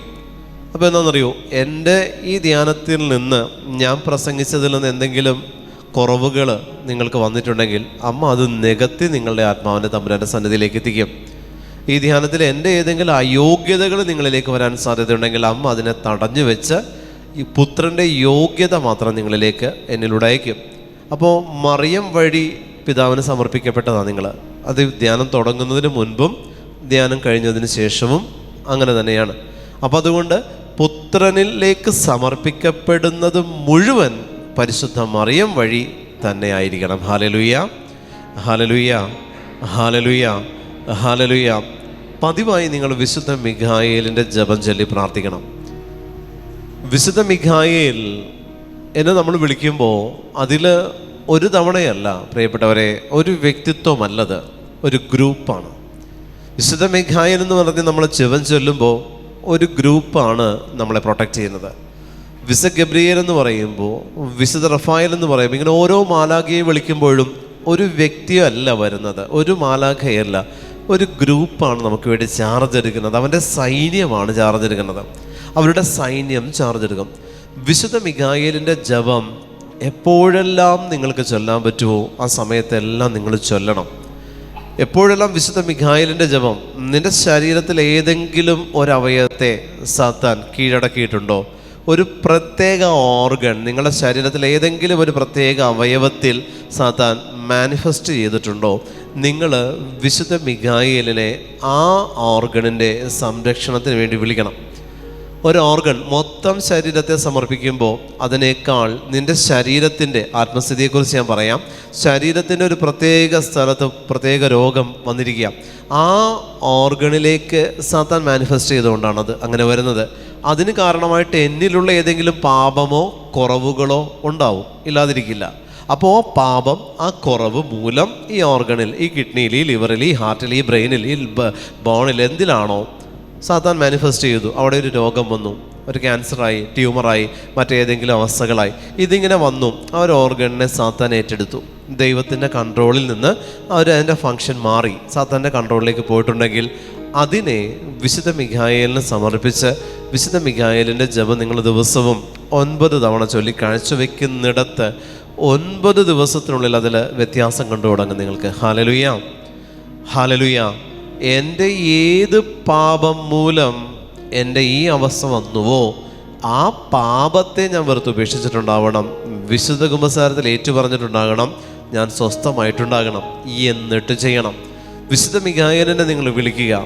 എത്ര വലിയ കടുത്ത പ്രതിസന്ധിയിലൂടെ കടന്നു പോകുമ്പോൾ, എത്ര വലിയ സാമ്പത്തിക ഞെരുക്കത്തിലൂടെ, ജപ്തി ഭീഷണിയിലൂടെ, മാരക രോഗത്തിലൂടെ, കുടുംബ കലഹത്തിലൂടെ എല്ലാം കടന്നു പോകുന്നിടത്ത് സ്വർഗത്തിൻ്റെ സൈന്യാധിപനായ വിശുദ്ധ മിഖായേലിനെ വിളിച്ച് പ്രാർത്ഥിക്കുന്നിടത്ത് അവിടെ വിടുതൽ തരും. എല്ലാം ഏതെങ്കിലും ഒരു അവസ്ഥയല്ല, അതിന് പുറകിൽ ഒരു തിന്മയുടെ ശക്തി പ്രവർത്തിക്കുന്നുണ്ട്, വിശ്വസിക്കണം. ഒരു തിന്മയുടെ ശക്തി അതിന് പുറകിലുണ്ടെങ്കിൽ ആ തിന്മയുടെ ശക്തിയെ തുരത്താൻ വിശുദ്ധ മിഖായേലിനോളം നമ്മളെ സഹായിക്കാൻ മറ്റാർക്കും പറ്റില്ല. അപ്പോൾ അതുകൊണ്ട് വിശുദ്ധ മിഖായേലിൻ്റെ ജപം കൂടെ കൂടെ നിങ്ങൾ ചൊല്ലി പ്രാർത്ഥിക്കണം. സഭയുടെ സംരക്ഷകനാണ്, സഭാ മക്കളെ സംരക്ഷിക്കുന്നവനാണ്. അതുകൊണ്ട് പ്രിയപ്പെട്ട ദൈവജനമേ, സഭയ്ക്ക് വേണ്ടി നിങ്ങൾ പ്രാർത്ഥിക്കണം. വിശുദ്ധ മിഖായേലിൻ്റെ ജപം ചൊല്ലുന്ന വ്യക്തിത്വങ്ങൾ പരിശുദ്ധ പിതാവിൻ്റെ നിയോഗങ്ങൾക്ക് വേണ്ടി പ്രാർത്ഥന ചൊല്ലിയിട്ടുണ്ടാകണം. നമ്മൾ സാധാരണ ചൊല്ലുന്നത് പോലെ എല്ലാം നമ്മൾ ചൊല്ലി കാഴ്ചവെച്ചിട്ടുണ്ടാകണം. അങ്ങനെ ചൊല്ലി കാഴ്ചവെച്ച് അങ്ങനെ നമ്മുടെ ശരീരത്തിൻ്റെ ആത്മാവിൻ്റെ എല്ലാ അവസ്ഥകളും, നിങ്ങൾ പതിവായിട്ടൊരു പാപത്തിലേക്ക് നിങ്ങൾ പോകുന്നുണ്ടോ? സ്ഥിരം ഒരു പാപം നിങ്ങൾ ചെയ്യുന്നുണ്ടോ? വിശുദ്ധ മിഖായേലിനെ വിളിക്കണം. ഈ പാപത്തിൽ നിന്ന് എന്നെ സംരക്ഷിക്കാൻ നീ ചാർജ് എടുക്കണം. അവൻ ചാർജ് എടുക്കും. അവൻ ചാർജ് എടുക്കും നമുക്ക് വേണ്ടിയിട്ട്. ഈ പാപം എന്നെ കൊണ്ട് നികത്താൻ പറ്റുന്നില്ല, ഈ പാപം എന്നെ കൊണ്ട് ഒഴിവാക്കാൻ പറ്റുന്നില്ല, ഈ ഒരു മദ്യപാനം എനിക്ക് നിർത്താൻ പറ്റുന്നില്ല, ഈ ജഡിക പാപം എനിക്ക് നിർത്താൻ പറ്റുന്നില്ല, നീ എന്നെ സഹായിക്കണം. വിശുദ്ധ മിഖായേലിന് നിങ്ങളുടെ അവസ്ഥയെ സമർപ്പിക്കണം. വിശുദ്ധ മിഖായേലിന് നിങ്ങളുടെ പാപാവസ്ഥയെ സമർപ്പിച്ച് അവൻ്റെ ജപം ചൊല്ലി ആ കൽപ്പനയെ പാലിക്കാൻ, ആ കൽപ്പനയെ ചൊല്ലി കാണിച്ചു വെച്ച് അവനിലേക്ക് സമർപ്പിക്കണം. നിങ്ങൾ ഏത് കൽപ്പനയാണോ, രണ്ടാമാണോ, മൂന്നാമത്തെ കൽപ്പനയാണോ, നാലാമത്തെയാണോ, അഞ്ചാമത്തെയാണോ, ആറാമത്തെയാണോ, ഏത് കൽപ്പനയാണോ, വിശുദ്ധ മിഖായേലിന്റെ മാധ്യസ്ഥത്തിന് വിട്ടുകൊടുക്കുക. ഈ കൽപ്പന പാലിക്കാൻ എന്നെ സഹായിക്കണം. പാലിക്കാൻ സഹായിക്കുന്നവൻ മിഖായേല പ്രൊട്ടക്റ്റ് ചെയ്യും. കൽപ്പന പാലിക്കുക എന്ന് പറയുന്നത് ശരീരത്തിൻ്റെ ആവശ്യമല്ല, ആത്മാവിൻ്റേതാണ്. അതുകൊണ്ട് അവിടെ വിശുദ്ധ മിഖായേലിന്റെ സംരക്ഷണം ഏറ്റവും അധികമായി നമുക്ക് ലഭിക്കും. പ്രിയപ്പെട്ടവരെ, ചില പാപങ്ങൾ നിങ്ങളെ പിരിമുറുക്കത്തിലേക്ക് കൊണ്ടുപോകുമ്പോൾ, ചില പാപത്തിലൂടെ നീ നശിച്ചു പോകും എന്നുള്ള ചിന്ത, നിൻ്റെ ആത്മാസ്ഥിതി നഷ്ടപ്പെട്ടു പോകും എന്ന് നിനക്ക് തോന്നുന്ന സമയത്തെല്ലാം വിശുദ്ധ മിഖായേൽ നിനക്ക് വേണ്ടി ചാർജ് എടുക്കും. ആമേൻ, ഹല്ലേലൂയ. അഭിഷേകത്തോടെ വലതുകരം ഉയർത്തി എന്ന് പറഞ്ഞ് ഹല്ലേലൂയ, ഹല്ലേലൂയ, ഹല്ലേലൂയ, ഹല്ലേലൂയ, ഹല്ലേലൂയ. വീണ്ടും ഈശോ പറയുന്നു, ഞാൻ നിന്നെ അറിഞ്ഞിട്ടില്ല. ഈ വചനത്തിൽ ഞാൻ പറഞ്ഞാൽ ഏറ്റവും ഹൈലൈറ്റ് ചെയ്തിരിക്കുന്നത് അതാണ്, ഞാൻ നിന്നെ അറിഞ്ഞിട്ടില്ല. കർത്താവിൻ്റെ നാമത്തിൽ, യേശുവിൻ്റെ നാമം ഉപയോഗിച്ച് ശുശ്രൂഷ ചെയ്തവരെക്കുറിച്ച് ഈശോ പറയുന്നു, ഞാൻ നിന്നെ അറിഞ്ഞിട്ടില്ല. പ്രവചിച്ചവനെക്കുറിച്ചും അത്ഭുതം ചെയ്തവനെക്കുറിച്ചും പിശാചിനെ പുറത്താക്കിയവനെക്കുറിച്ചും ഈശോ പറയുന്നു, ഞാൻ നിന്നെ അറിഞ്ഞിട്ടില്ല. അറിയണം പ്രിയപ്പെട്ടവരെ, ഇത് മൂന്നും ഒരു കുടുംബത്തിൽ ഒരു വ്യക്തിക്ക് ചെയ്യാവുന്ന കാര്യങ്ങളാണ്. ഈ മൂന്ന് കാര്യങ്ങൾ, ഈ മൂന്ന് വരങ്ങൾ കുടുംബത്തിൽ ഒരു നാഥയ്ക്ക് ഉപയോഗിക്കാവുന്ന മൂന്ന് വരങ്ങൾ ആ കുടുംബത്തിൽ. കാരണം കുടുംബത്തെ ഭരിക്കുന്ന വൈശാചിക ശക്തികളെ തുരത്താൻ കുടുംബത്തിലെ കുടുംബനാഥനും കുടുംബനാഥയ്ക്കും അധികാരം കർത്താവ് കൽപ്പിച്ച് തന്നിട്ടുണ്ട്. കുടുംബത്തിൽ പ്രവർത്തിക്കുന്ന രോഗങ്ങൾ, അത്ഭുതങ്ങളിലൂടെ അതിനെ സുഖപ്പെടുത്താൻ നിങ്ങൾക്ക് അധികാരമുണ്ട്. കുടുംബത്തിൽ നാളെയെക്കുറിച്ച് മക്കൾക്ക് ഒരു മുന്നറിയിപ്പ് കൊടുക്കുന്ന പ്രവചന ദൂത് നിങ്ങളിൽ നിന്ന് അവർക്ക് ലഭിക്കാൻ നിങ്ങളുടെ അധരത്തെ ദൈവം വിശുദ്ധീകരിച്ചിട്ടുണ്ട്. എല്ലാ അർത്ഥത്തിലും നിങ്ങളിലൂടെയാണ് ദൈവം നിങ്ങളുടെ കുടുംബത്തെ പ്രൊട്ടക്റ്റ് ചെയ്യുന്നത്, ശുശ്രൂഷകരിലൂടെ അല്ല. ഹല്ലേലൂയ. നിങ്ങളിലൂടെ, നിങ്ങളുടെ ആരാധനകളിലൂടെ, നിങ്ങളുടെ പ്രാർത്ഥനകളിലൂടെയല്ല. നിങ്ങൾ ദൈവത്തെ ആരാധിക്കുമ്പോൾ നിങ്ങളുടെ ഭവനവും ഭവനത്തിലുള്ളവരും സംരക്ഷിക്കപ്പെടുകയാണ് ചെയ്യുന്നത്. നിങ്ങൾ ദൈവത്തെ ആരാധിക്കുമ്പോൾ, നിങ്ങൾ ദൈവത്തെ ആരാധിക്കുമ്പോൾ. ഹല്ലേലൂയ, ഹല്ലേലൂയ, ഹല്ലേലൂയ, ഹല്ലേലൂയ. ഈ ബാച്ചിൻ്റെ ഏറ്റവും വലിയ കുറവെന്താണെന്നറിയോ? സ്തുതിക്കാൻ മടിയാണ്. ഈ ബാച്ച് ഹല്ലേലൂയ പറയുമ്പോൾ റെസ്പോണ്ട് ചെയ്യാൻ വളരെ ബുദ്ധിമുട്ടായി. ഈ ബാച്ചിന് ഞാൻ വന്നപ്പോൾ തൊട്ട് ശ്രദ്ധിക്കുന്ന എവിടെയോ നിങ്ങളുടെ ആത്മസ്ഥിതി കെട്ടുകിടക്കുക, അതുകൊണ്ട് ആസ്വദിക്കാൻ പറ്റുക, ദൈവത്തെ ആരാധിക്കാൻ പറ്റാത്ത രീതിയിൽ നിങ്ങളുടെ ആത്മസ്ഥിതി കെട്ടുകിടക്കുക. പലരും അലസതയിലാണ്. ഈ ബാച്ചിൽ 60% പേര് അലസരാണ്. ഈശോ പറയുന്നുണ്ട് അങ്ങനെ. അതുകൊണ്ട് തന്നെ ഞാൻ പറഞ്ഞു പോകും, ബാക്കി നിങ്ങൾ ദൈവത്തിന് കൊടുക്കേണ്ടി വരും. ഞാൻ എൻ്റെ ഡ്യൂട്ടി കഴിഞ്ഞ് ഞാൻ തിരിച്ചു പോകും. പ്രിയപ്പെട്ടവരെ, നിങ്ങൾക്ക് കിട്ടിയ അവസരത്തിൽ നിങ്ങൾ ഉപയോഗിച്ചില്ലെങ്കിൽ, ഗ്രൂപ്പായിട്ട് ദൈവത്തെ സ്തുതിക്കുമ്പോൾ ദൈവത്തെ സ്തുതിക്കാൻ പറയുന്നിടത്ത് നിങ്ങൾ സ്തുതിച്ചില്ലെങ്കിൽ, പലരും ഉറക്കച്ചടവിലാണ്. പലരും ഉറക്കത്തിൽ നിന്ന് വിട്ടു മാറാതിരിക്കാൻ ഹല്ലേലൂയ പറയാത്തവരുണ്ട്. ഇവിടെ ഇരിക്കുമ്പോൾ എനിക്കെല്ലാവരും വ്യക്തമായിട്ട് കാണാമല്ലോ. അപ്പോൾ അതുകൊണ്ട് നിങ്ങൾ ഉണർവോടുകൂടെ ഇരിക്കണേ. എനിക്കെന്തെങ്കിലും ലാഭം കിട്ടാനല്ല, നിങ്ങൾക്ക് വേണ്ടി തന്നെ. ഹല്ലേലൂയ. അതുകൊണ്ട് ഈശോ പറയുന്നു, നിന്നെ എനിക്കറിയണമെന്നുണ്ട്, നിന്നെ എനിക്കറിയണം. നീ സഹകരിച്ചാൽ നിന്നെ അറിയാൻ ഞാൻ ശ്രമിക്കും. നീ സഹകരിച്ചാൽ മാത്രം. ദൈവത്തോട് സഹകരിക്കണം, കർത്താവിന് കീഴ്പ്പെട്ട് നിൽക്കണം. പരിശുദ്ധ മറിയം പറഞ്ഞ പോലെ, ഇതാ കർത്താവിൻ്റെ ദാസി, നിന്നെ എനിക്കറിയണം. ക്രിസ്തുവിന് എന്നെ അറിയണമെങ്കിൽ വിശുദ്ധ കുമ്പസാരത്തിൽ എനിക്ക് ഞാൻ എന്താണെന്നുള്ളത് ക്രിസ്തുവിനെ അറിയിക്കാൻ എനിക്ക് പറ്റും. വിശുദ്ധ കുമ്പസാരത്തിൽ ഞാൻ എന്താണെന്നുള്ളത് ക്രിസ്തുവിനെ അറിയിക്കാൻ എനിക്ക് പറ്റും വിശുദ്ധ കുമ്പസാരത്തിൽ.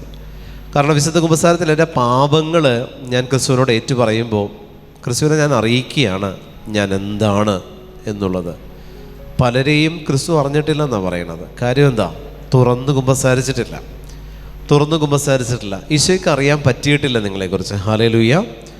ഈശോയ്ക്ക് നിങ്ങളെക്കുറിച്ച് ഇതുവരെ അറിയാൻ പറ്റിയിട്ടില്ല. കണ്ണ് തുറന്നൊന്നിരിക്കാമോ? ഹല്ലേലൂയ പറയുന്നവർ കണ്ണ് തുറന്നിരുന്നേ.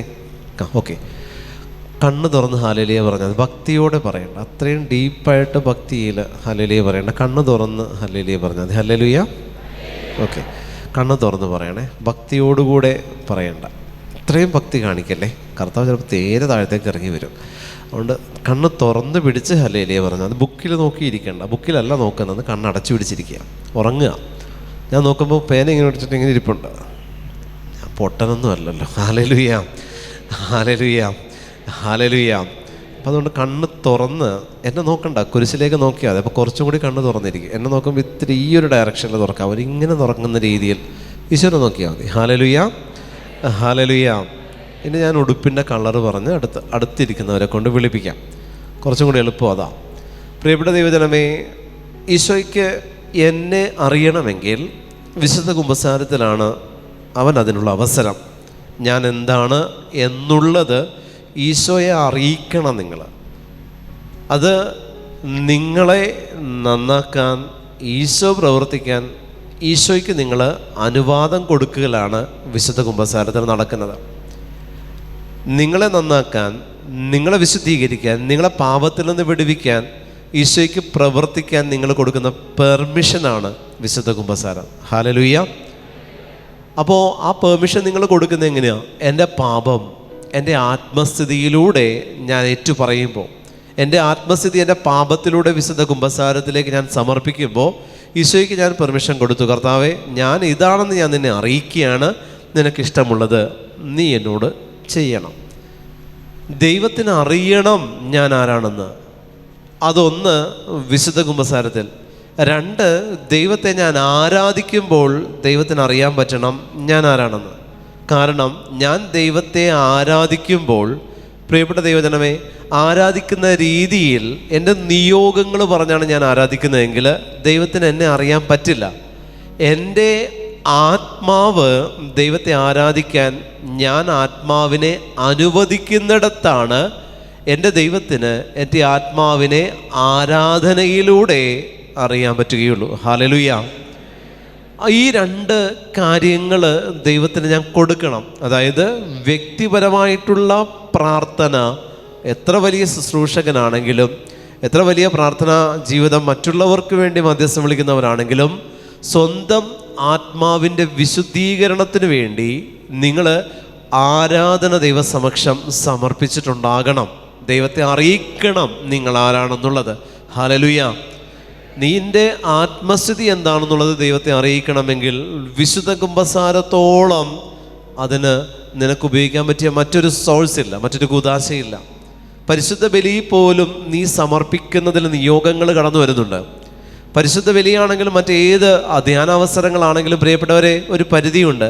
പക്ഷെ വിശുദ്ധ കുമ്പസാരത്തിൽ ഓരോ പാപങ്ങൾ നിങ്ങൾ ഏറ്റുപറയുമ്പോൾ അത് മനസ്സ് തുറന്ന് ഒരു ജാള്യതയും കൂടാതെ, ഒരു നാണവും കൂടാതെ, മറച്ചു പിടിക്കാതെ തുറന്ന് നിങ്ങൾ ഏറ്റുപറയുമ്പോൾ ഈശോ പറയും, ഞാൻ നിന്നെ അറിഞ്ഞു എന്നാണ് പറയുന്നത്. കർത്താവ് അവിടെ ശിക്ഷയല്ല, കർത്താവ് അവിടെ എന്നെ അറിയാൻ കർത്താവ് അവന് പെർമിഷൻ കൊടുത്തത് കർത്താവ് സന്തോഷിക്കത്തേ ഉള്ളൂ. പ്രിയപ്പെട്ടവർ, ഒരു പാപിയും നശിക്കാൻ ഈശോ ആഗ്രഹിക്കുന്നില്ലെങ്കിൽ എന്തുകൊണ്ട് നമുക്ക് മനസ്സ് തുറന്ന് കുമ്പസാരിച്ചുകൂടാ?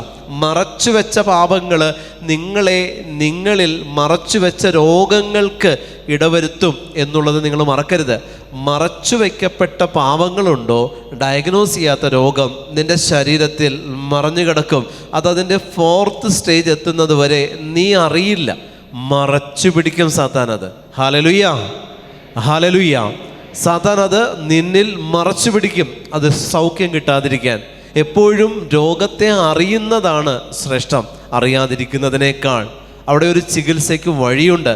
ദൈവത്തിലും പാപത്തെ അറിയിക്കുന്നതാണ് ശ്രേഷ്ഠം പാപത്തെ മറച്ചു വെക്കുന്നതിനേക്കാൾ. കാരണം അവിടെ നിന്റെ ആത്മാവിൻ്റെ ചികിത്സയ്ക്ക് കർത്താവ് ദൂതന്മാരെ നിയോഗിക്കും. ഹല്ലേലൂയ, ഹല്ലേലൂയ, ഹല്ലേലൂയ. എൻ്റെ ശരീരത്തിൽ രോഗാവസ്ഥയുണ്ട് എന്ന് ഞാനൊരു ഡോക്ടറിനോട് കൺസൾട്ട് ചെയ്ത് ഞാൻ അറിയിക്കുക, എനിക്കിതെല്ലാം, ഈ സിഗ്നൽസ് എല്ലാം എൻ്റെ ശരീരം കാണിക്കുന്നുണ്ട്, ഈ സൈൻ എല്ലാം എൻ്റെ ശരീരം കാണിക്കുന്നുണ്ട്, എന്താണ് എൻ്റെ അവസ്ഥ? അദ്ദേഹം എൻ്റെ രോഗത്തെ നിർണയിക്കും എൻ്റെ അവസ്ഥകൾ കേട്ടിട്ട്. ഇത് തന്നെ ആത്മസ്ഥിതിയെക്കുറിച്ച് വിശുദ്ധ കുമ്പസാരക്കൂട്ടിൽ നീ പൂർണ്ണമായും സറണ്ടർ ചെയ്ത് പറയുമ്പോൾ നിൻ്റെ ആത്മസ്ഥിതിയെക്കുറിച്ച് കർത്താവ് വാല്യുവേറ്റ് ചെയ്യും. ഇതാണ് നിൻ്റെ രോഗം എന്നുള്ളത്. പ്രിയമുള്ള ദൈവജനമേ, അവിടെ നീ ഒന്നും ചെയ്യണ്ട. വിശുദ്ധ കുമ്പസാരം തുറന്നു കുമ്പസാരിക്കുമ്പോൾ അതിലൂടെ ദൈവം നിന്നോട് നിൻ്റെ ആത്മസ്ഥിതിയെക്കുറിച്ചുള്ളൊരു ബോധ്യം നിനക്ക് തരികയും തിരുത്താൻ ദൈവം നമ്മുടെ ഉള്ളിൽ ചില പ്രേരണകൾ ആ കുമ്പസാരിക്കുന്ന വൈദികനിലൂടെ നമുക്ക് തരികയും നമ്മളെ വീണ്ടെടുക്കുകയും ചെയ്യും. ഹല്ലേലൂയ. നമ്മളെ വീണ്ടെടുക്കുകയും ചെയ്യും. തമ്പുരാന് നമ്മളെ വീണ്ടെടുക്കാൻ അതേ ഉള്ളൂ വഴി.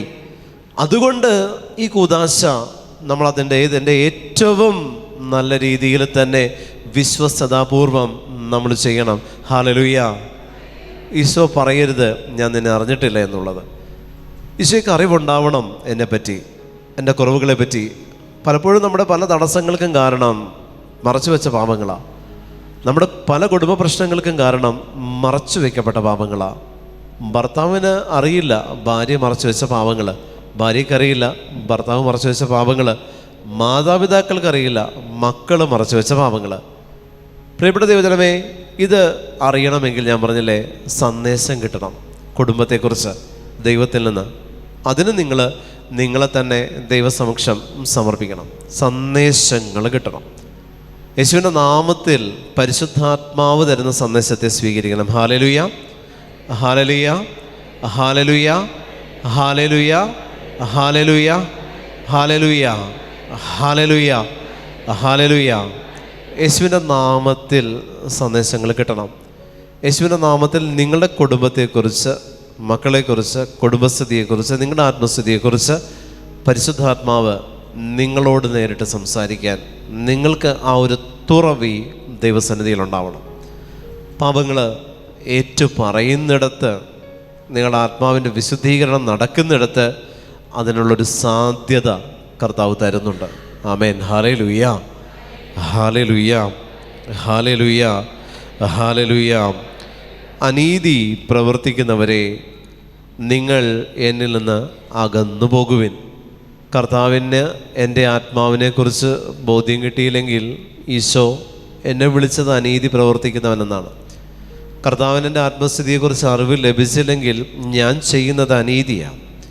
എൻ്റെ ആത്മസ്ഥിതിയെ ഞാൻ ദൈവത്തിന് അറിയിച്ചു കൊടുത്തില്ലെങ്കിൽ ഞാൻ ചെയ്യുന്നത് അനീതി എന്ന് ദൈവം പറയുന്നു. അനീതി പ്രവർത്തിക്കുന്നവരെ നിങ്ങൾ എന്നിൽ നിന്ന് അകന്നു പോകണം, അകന്നു പോകണം. കർത്താവിൻ്റെ കൽപ്പനയാണ്. അനീതി പ്രവർത്തിക്കുന്നവർ കർത്താവിൽ നിന്ന് അകന്നു പോകണമെന്ന് കർത്താവ് പറയുന്നു. അനീതി, നീതിയല്ലാത്തത്. നീതിയായത് എന്താണ്? ഞാനാണ് വഴിയും സത്യവും ജീവനുമെന്ന് ഈശോ പറഞ്ഞു. പ്രിയപ്പെട്ട ദൈവജനമേ, നീതിയായിട്ടുള്ളത് പ്രവർത്തിക്കേണ്ടത് എങ്ങനെയാണ്? നീതിയായിട്ടുള്ളത് പ്രവർത്തിക്കേണ്ടത് എങ്ങനെയാണ്? നീതിയായിട്ടുള്ളത് പ്രവർത്തിക്കേണ്ടത് ആത്മാവിൻ്റെ അവസ്ഥ ദൈവത്തിന് കൊടുത്തുകൊണ്ടാണ്. ദൈവം ആഗ്രഹിക്കുന്ന നീതി എന്ന് പറയുന്നത് ലോകം കാണിക്കുന്ന നീതിയല്ല, ലോകം തരുന്ന നിയമമല്ല, ദൈവം തരുന്ന കൽപ്പന. ലോകം നമുക്ക് തരുന്നത് പല നിയമങ്ങളാണെങ്കിൽ ദൈവം നമുക്ക് തരുന്ന നിയമങ്ങളല്ല, കൽപ്പനകളാണ്. രണ്ടും രണ്ടാ. ലോകം തരുന്ന നീതിയല്ല, ദൈവം തരുന്ന കൽപ്പനയിലൂടെ നമ്മൾ പ്രവർത്തിക്കുന്ന, പുലർത്തുന്ന നീതി എന്ന് പറയുന്ന സത്യം. Hallelujah, hallelujah. നമ്മുടെ മുന്നിലൊരു വ്യക്തി വന്നാൽ ഈ വ്യക്തി എന്താണ് എന്നുള്ളതിനെക്കുറിച്ച് വ്യക്തമായിട്ടുള്ളൊരു ബോധ്യം നമുക്ക് ലഭിക്കണം. ആത്മാക്കളെ വിവേചിച്ച് അറിയാനായിട്ട് നമുക്ക് പറ്റണം. നമ്മുടെ മുന്നിൽ വരുന്ന വ്യക്തിയെക്കുറിച്ച് പരിശുദ്ധാത്മാവ് നമ്മോട് ബോധ്യം തരണമെങ്കിൽ പരിശുദ്ധാത്മാവ് ഞാനുമായിട്ടൊരു കണക്ഷൻ ഉണ്ടാവണം. നമ്മളെടുക്കുന്ന ഡിസിഷൻ ദൈവം ആഗ്രഹിക്കുന്നതാണോ എന്നുള്ളതിനെക്കുറിച്ച് മുന്നറിവ് ലഭിക്കണമെങ്കിൽ ഞാനും ദൈവവുമായിട്ടുള്ള ആ ഒരു ബന്ധത്തിൽ വിള്ളലുണ്ടാവാൻ പാടില്ല. തെറ്റുപറ്റും എടുക്കുന്ന തീരുമാനങ്ങളിൽ, തെറ്റുപറ്റും. നിങ്ങളെടുക്കുന്നത് എല്ലാ അവസ്ഥകളിലും തെറ്റുപറ്റും. ദൈവവുമായിട്ടുള്ള കണക്ഷൻ ബ്രേക്കാകുന്നിടത്ത് പ്രിയപ്പെട്ടവരെ തെറ്റുകൾ സംഭവിക്കും. ദൈവവുമായിട്ടുള്ള കണക്ഷൻ ഒരിക്കലും ബ്രേക്കാവരുത്.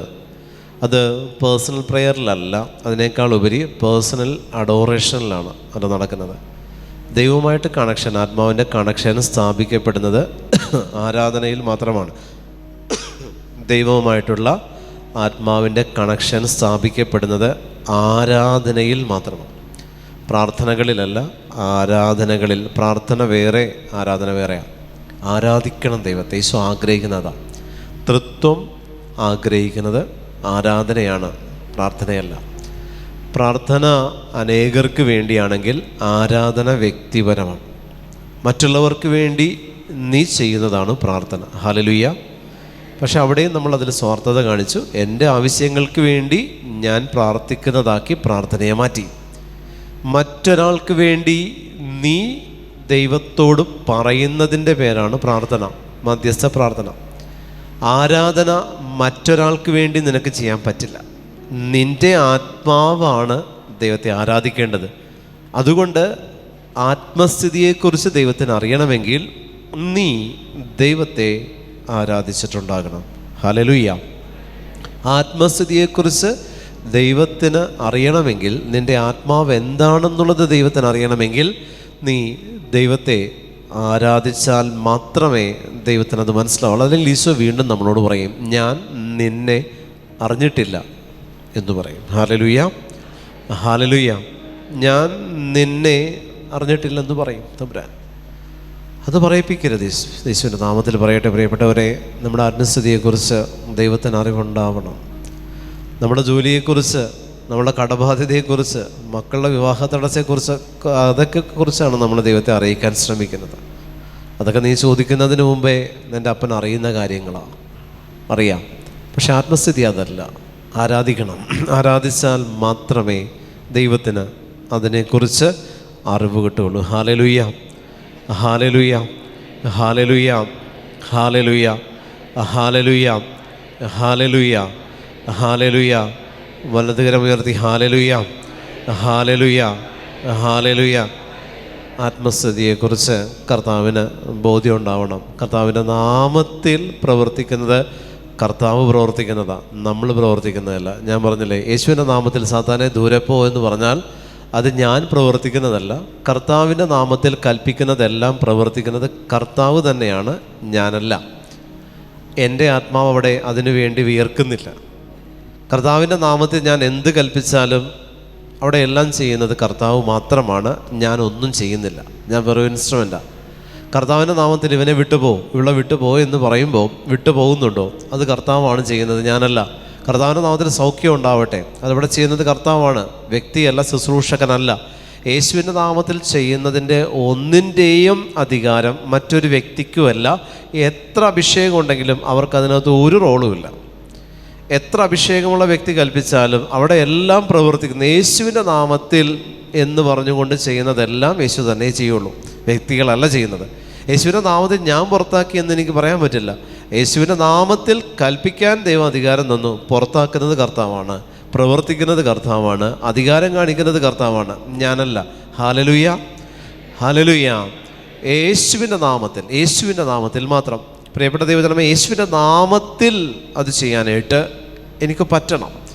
യേശുവിൻ്റെ നാമത്തിൽ എനിക്ക് കൽപ്പിക്കാൻ പറ്റണം. പക്ഷേ പ്രവർത്തിക്കുന്നത് കർത്താവാണ്, പ്രവർത്തിക്കുന്നത് കർത്താവാണ്. ദൈവത്തിൻ്റെ പരിശുദ്ധാത്മാവ് എൻ്റെ ഉള്ളിലുണ്ട്. നന്മ തിന്മകൾ എനിക്ക് തിരിച്ചറിയാൻ പറ്റി. ദൈവത്തിൻ്റെ പരിശുദ്ധാത്മാവ് എൻ്റെ ഉള്ളിലുണ്ട്. അവനെ ആരാധിക്കാൻ എനിക്ക് സാധിച്ചു. ദൈവത്തിൻ്റെ പരിശുദ്ധാത്മാവ് എൻ്റെ ഉള്ളിലുണ്ട്. പ്രിയപ്പെട്ടവരെ, അതുകൊണ്ട് എൻ്റെ മക്കളെ, എൻ്റെ കുടുംബത്തെ നേർവഴിയിൽ നയിക്കാൻ എനിക്ക് സാധിച്ചു. ഹല്ലേലൂയ. ദൈവത്തിൻ്റെ ആത്മാവാണ് നമ്മെ വഴി നടത്തുന്നത്. ദൈവത്തിൻ്റെ പരിശുദ്ധാത്മാവാണ് നമ്മളെ നേർവഴിയിൽ നടത്തുന്നതും കൃപയിൽ നിലനിർത്തുന്നതും ദൈവത്തിൻ്റെ പരിശുദ്ധാത്മാവാണ്. ഹല്ലേലൂയ, ഹല്ലേലൂയ, ഹല്ലേലൂയ, ഹല്ലേലൂയ, ഹല്ലേലൂയ, ഹല്ലേലൂയ, ഹല്ലേലൂയ. ദൈവത്തിൻ്റെ പരിശുദ്ധാത്മാവാണ്. പ്രിയപ്പെട്ട ദൈവജനമേ, ഈശോ നമുക്ക് തന്നിരിക്കുന്ന ഏറ്റവും വലിയ ബോധ്യമെന്ന് പറയുന്നത് ഇത് തന്നെയാണ്. തിരിച്ചറിയാൻ പറ്റണം ഏതാണ് തെറ്റ്, ഏതാണ് ശരി എന്നുള്ളത് തിരിച്ചറിയാൻ പറ്റണം. പ്രാർത്ഥിക്കുന്ന വ്യക്തികളിൽ സാത്താൻ പ്രവർത്തിക്കുന്നത് പ്രാർത്ഥനയുടെ തന്നെയായിരിക്കുള്ളൂ. പ്രാർത്ഥിക്കുന്ന വ്യക്തികളിൽ സാത്താൻ പാപത്തെ കൊണ്ടുവരുന്നത് പ്രാർത്ഥനകളിലൂടെ തന്നെയായിരിക്കും. പക്ഷേ ആരാധിക്കുന്ന വ്യക്തികളിൽ സാത്താന് പാപത്തെ കൊണ്ടുവരാൻ പറ്റുകയുമില്ല. പ്രാർത്ഥിക്കുന്ന വ്യക്തികളിൽ സാത്താൻ പാപത്തെ കൊണ്ടുവരും. ആരാധിക്കുന്ന വ്യക്തികളിൽ സാത്താൻ പാപത്തെ കൊണ്ടുവരില്ല. ആരാധിക്കുമ്പോൾ പ്രിയപ്പെട്ട ദൈവജനമേ, എന്നോടുകൂടെ ദൈവത്തിൻ്റെ ദൂതന്മാർ ദൈവത്തെ ആരാധിക്കുന്നുണ്ട്. അവിടെ സാത്താന് എൻട്രി ചെയ്യാൻ പറ്റില്ല. പ്രാർത്ഥിക്കുമ്പോൾ ഞാൻ എന്നോട് കൂടെ കൂട്ടുന്നത് പലപ്പോഴും ഇൻറ്റൻഷൻസാണ്, നിയോഗങ്ങളാണ്. ഈ നിയോഗങ്ങൾക്ക് കാരണമായിട്ടുള്ള അവസ്ഥകളും നിയോഗങ്ങളും അതിൽ സാത്താൻ ഉൾപ്പെട്ടിട്ടുണ്ട്. നിയോഗങ്ങൾക്ക് കാരണമായിട്ടുള്ള അവസ്ഥ സാത്താനികമാണെങ്കിൽ ഞാൻ പ്രാർത്ഥിക്കുമ്പോൾ നിയോഗങ്ങൾ സമർപ്പിക്കുമ്പോൾ ഞാൻ കൂടെ കൂട്ടുന്നുണ്ട് ഇത്രയും പേരെ. അതുകൊണ്ട് നിയോഗങ്ങളല്ല പ്രാർത്ഥനകൾ എന്ന് പറയുന്നത്, ആരാധന മാത്രമായിരിക്കണം. ആരാധിക്കുക, മനസ്സ് തുറന്ന് ആരാധിക്കുക, ഹൃദയം തുറന്ന് ആരാധിക്കുക, ആത്മാവിൽ ആനന്ദിച്ച് ദൈവത്തെ ആരാധിക്കുക. അവിടെ സാത്താന് നിൻ്റെ മേൽ, ആത്മാവിൻ്റെ മേൽ, ആത്മസ്ഥിതിയുടെ മേൽ ഒരാധിപത്യവും ഉണ്ടാവുകയുമില്ല. ഹല്ലേലൂയ, ഹല്ലേലൂയ, ഹല്ലേലൂയ, ഹല്ലേലൂയ, ഹല്ലേലൂയ. എൻ്റെ ഈ വചനങ്ങൾ ശ്രവിക്കുകയും അവ അനുസരിക്കുകയും ചെയ്യുന്നവൻ പാറമേൽ ഭവനം പണിത വിവേകമതിയായ മനുഷ്യന് തുല്യനാണ്. പാറ എന്ന് പറയുന്നത് വിശ്വാസമാണ്. കാരണം വിശുദ്ധ പത്രോസ് വിശ്വാസ പ്രഖ്യാപനം ചെയ്തപ്പോഴാണ് അവനെ ക്രിസ്തു പാറ എന്ന് വിളിച്ചത്. അതിനു മുമ്പ് പത്രോസിനെ പാറ എന്ന് വിളിക്കുന്നില്ല. മത്തായി 16:19 അവിടെ വിശുദ്ധ പത്രോസിനെ ദൈവം വിളിച്ചു പാറ എന്ന്. എന്തുകൊണ്ടാണ്? പത്രോസ് വിശ്വാസ പ്രഖ്യാപനം ചെയ്തപ്പോൾ. വിശ്വാസം എന്ന് പറയുന്നത് പുലർത്തേണ്ടതല്ല, പ്രഖ്യാപിക്കുന്നതാണ് വിശ്വാസം. അവിടെ പത്രോസ് വിശ്വാസ പ്രഖ്യാപനം ചെയ്തു, നീ സജീവ ദൈവത്തിൻ്റെ പുത്രനായ ക്രിസ്തുവാണ്. ഞാൻ ദൈവമേ നിന്നിൽ വിശ്വസിക്കുന്നു എന്ന് പറയുന്നത് വിശ്വാസ പ്രഖ്യാപനമല്ല. ഹല്ലേലൂയ. അതല്ല പത്രോസ് പറഞ്ഞത്. എൻ്റെ വിശ്വാസം എങ്ങനെയാണ്? പത്രോസ് വിശ്വാസം ഉണ്ടെന്ന് അറിയിച്ചത് എങ്ങനെയാണ്? പത്രോസിൻ്റെ വിശ്വാസ പ്രഖ്യാപനം എങ്ങനെയാണ്? നീ സജീവ ജീവത്തിൻ്റെ പുത്രനായ ക്രിസ്തുവാണ്. ഇതാണ് വിശ്വാസം. അവിടെ ഞാൻ നിന്നെ വിശ്വസിക്കുന്നു എന്നൊരു വാക്ക് വന്നിട്ടില്ല. ദൈവമേ ഞാൻ നിന്നെ എത്രയോ അധികമായി വിശ്വസിച്ചു എന്ന് വരുന്നില്ല. ദൈവത്തെ വിശ്വസിക്കണം. കാരണം ദൈവം വിശ്വസിക്കാൻ യോഗ്യനാണ് അവൻ. ഞാൻ ദൈവത്തെ വിശ്വസിക്കുന്നു എന്ന് പറയുന്നതിൽ എനിക്കൊരു മേന്മയും ഇല്ല. കാരണം അവൻ വിശ്വസിക്കാൻ കൊള്ളാവുന്നവനാ. അവനെ ഞാൻ വിശ്വസിക്കുന്നു എന്ന് പറയുന്നതിൽ എനിക്കെന്താ മേന്മ? പകരം നീ ജീവിക്കുന്ന ദൈവത്തിൻ്റെ പുത്രനായ ക്രിസ്തുവാണെന്ന് പറയുമ്പോൾ അതിനെയാണ് വിശ്വാസ പ്രഖ്യാപനമെന്ന് ക്രിസ്തു വിളിക്കുന്നത്. അതാണ് വിശ്വാസം. അതാണ് ഏറ്റുപറയുന്നതേ വിശ്വാസമുള്ളൂ. ഇതാണ് ആരാധനയിൽ സംഭവിക്കുന്നത്. ദൈവമേ ഞാൻ നിന്നെ ആരാധിക്കുന്നു എന്ന് പറയുമ്പോൾ അതിനർത്ഥം എന്താ? നീയാണ് ആരാധനയ്ക്ക് ഏറ്റവും യോഗ്യൻ എന്നല്ലേ? അത് തന്നെയല്ലേ പത്രോസ് പറഞ്ഞത്? നീ ജീവനുള്ള ദൈവത്തിൻ്റെ പുത്രനായ ക്രിസ്തുവാണ്. ഇത് തന്നെയാണ് പത്രോസും പറഞ്ഞത്. അപ്പോൾ ആരാധിക്കുമ്പോൾ ഞാൻ പാറമേൽ ഭവനം പണിത വിവേകമതിയായിട്ട് ഞാൻ മാറും. ആരാധിക്കുമ്പോൾ മാത്രം, ആരാധനകളിൽ മാത്രമേ അത് സംഭവിക്കുന്നുള്ളൂ. പ്രിയപ്പെട്ടവരെ, പ്രാർത്ഥനകളിൽ ഞാൻ എൻ്റെ വിശ്വാസം ഏറ്റു പറയുന്നില്ല. പ്രാർത്ഥന എന്ന് പറഞ്ഞ് നമ്മൾ ചെയ്യുന്നതിൽ പലതിലും അപേക്ഷയാണ് കടന്നുകൂടുന്നത്. ഹല്ലേലൂയ. പ്രാർത്ഥന എന്ന് പറഞ്ഞ് നമ്മൾ ചെയ്യുന്നതും മുട്ടുകുന്നതിലും 80% കടന്നുകൂടുന്നത് അപേക്ഷകളാണ്. അതല്ല പ്രാർത്ഥന. അപേക്ഷിക്കാൻ നിങ്ങൾക്ക് ആത്മാവിനെ പ്രതിയായിരിക്കണം, നിയോഗങ്ങളെ പ്രതി അപേക്ഷിക്കരുത്. അവിടെയാണ് ഈശോ പറഞ്ഞത്, കർത്താവേ കർത്താവേ എന്നെ എന്ന് വിളിച്ചപേക്ഷിക്കുന്നവനല്ല സ്വർഗത്തിൽ പ്രവേശിക്കുന്നത്.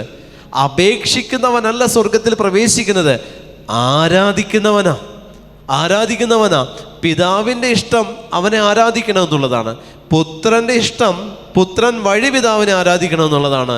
പരിശുദ്ധാത്മാവിൻ്റെ ഇഷ്ടം അവനിൽ നിറഞ്ഞ പിതാവിനെ ആരാധിക്കണം എന്നുള്ളതാണ്. പരിശുദ്ധ അമ്മയുടെ ഇഷ്ടം അവളിലൂടെ ദൈവത്തെ ആരാധിക്കണം എന്നുള്ളതാ. സകല വിശുദ്ധരുടെ ഇഷ്ടം എന്താ? അവർ വഴി ദൈവത്തെ ആരാധിക്കണം എന്നുള്ളതാ. ഇങ്ങനെ ദൈവമാണ് സുപ്രീം അതോറിറ്റി. അതിനെയാണ് ഫോക്കസ് ചെയ്യേണ്ടത്.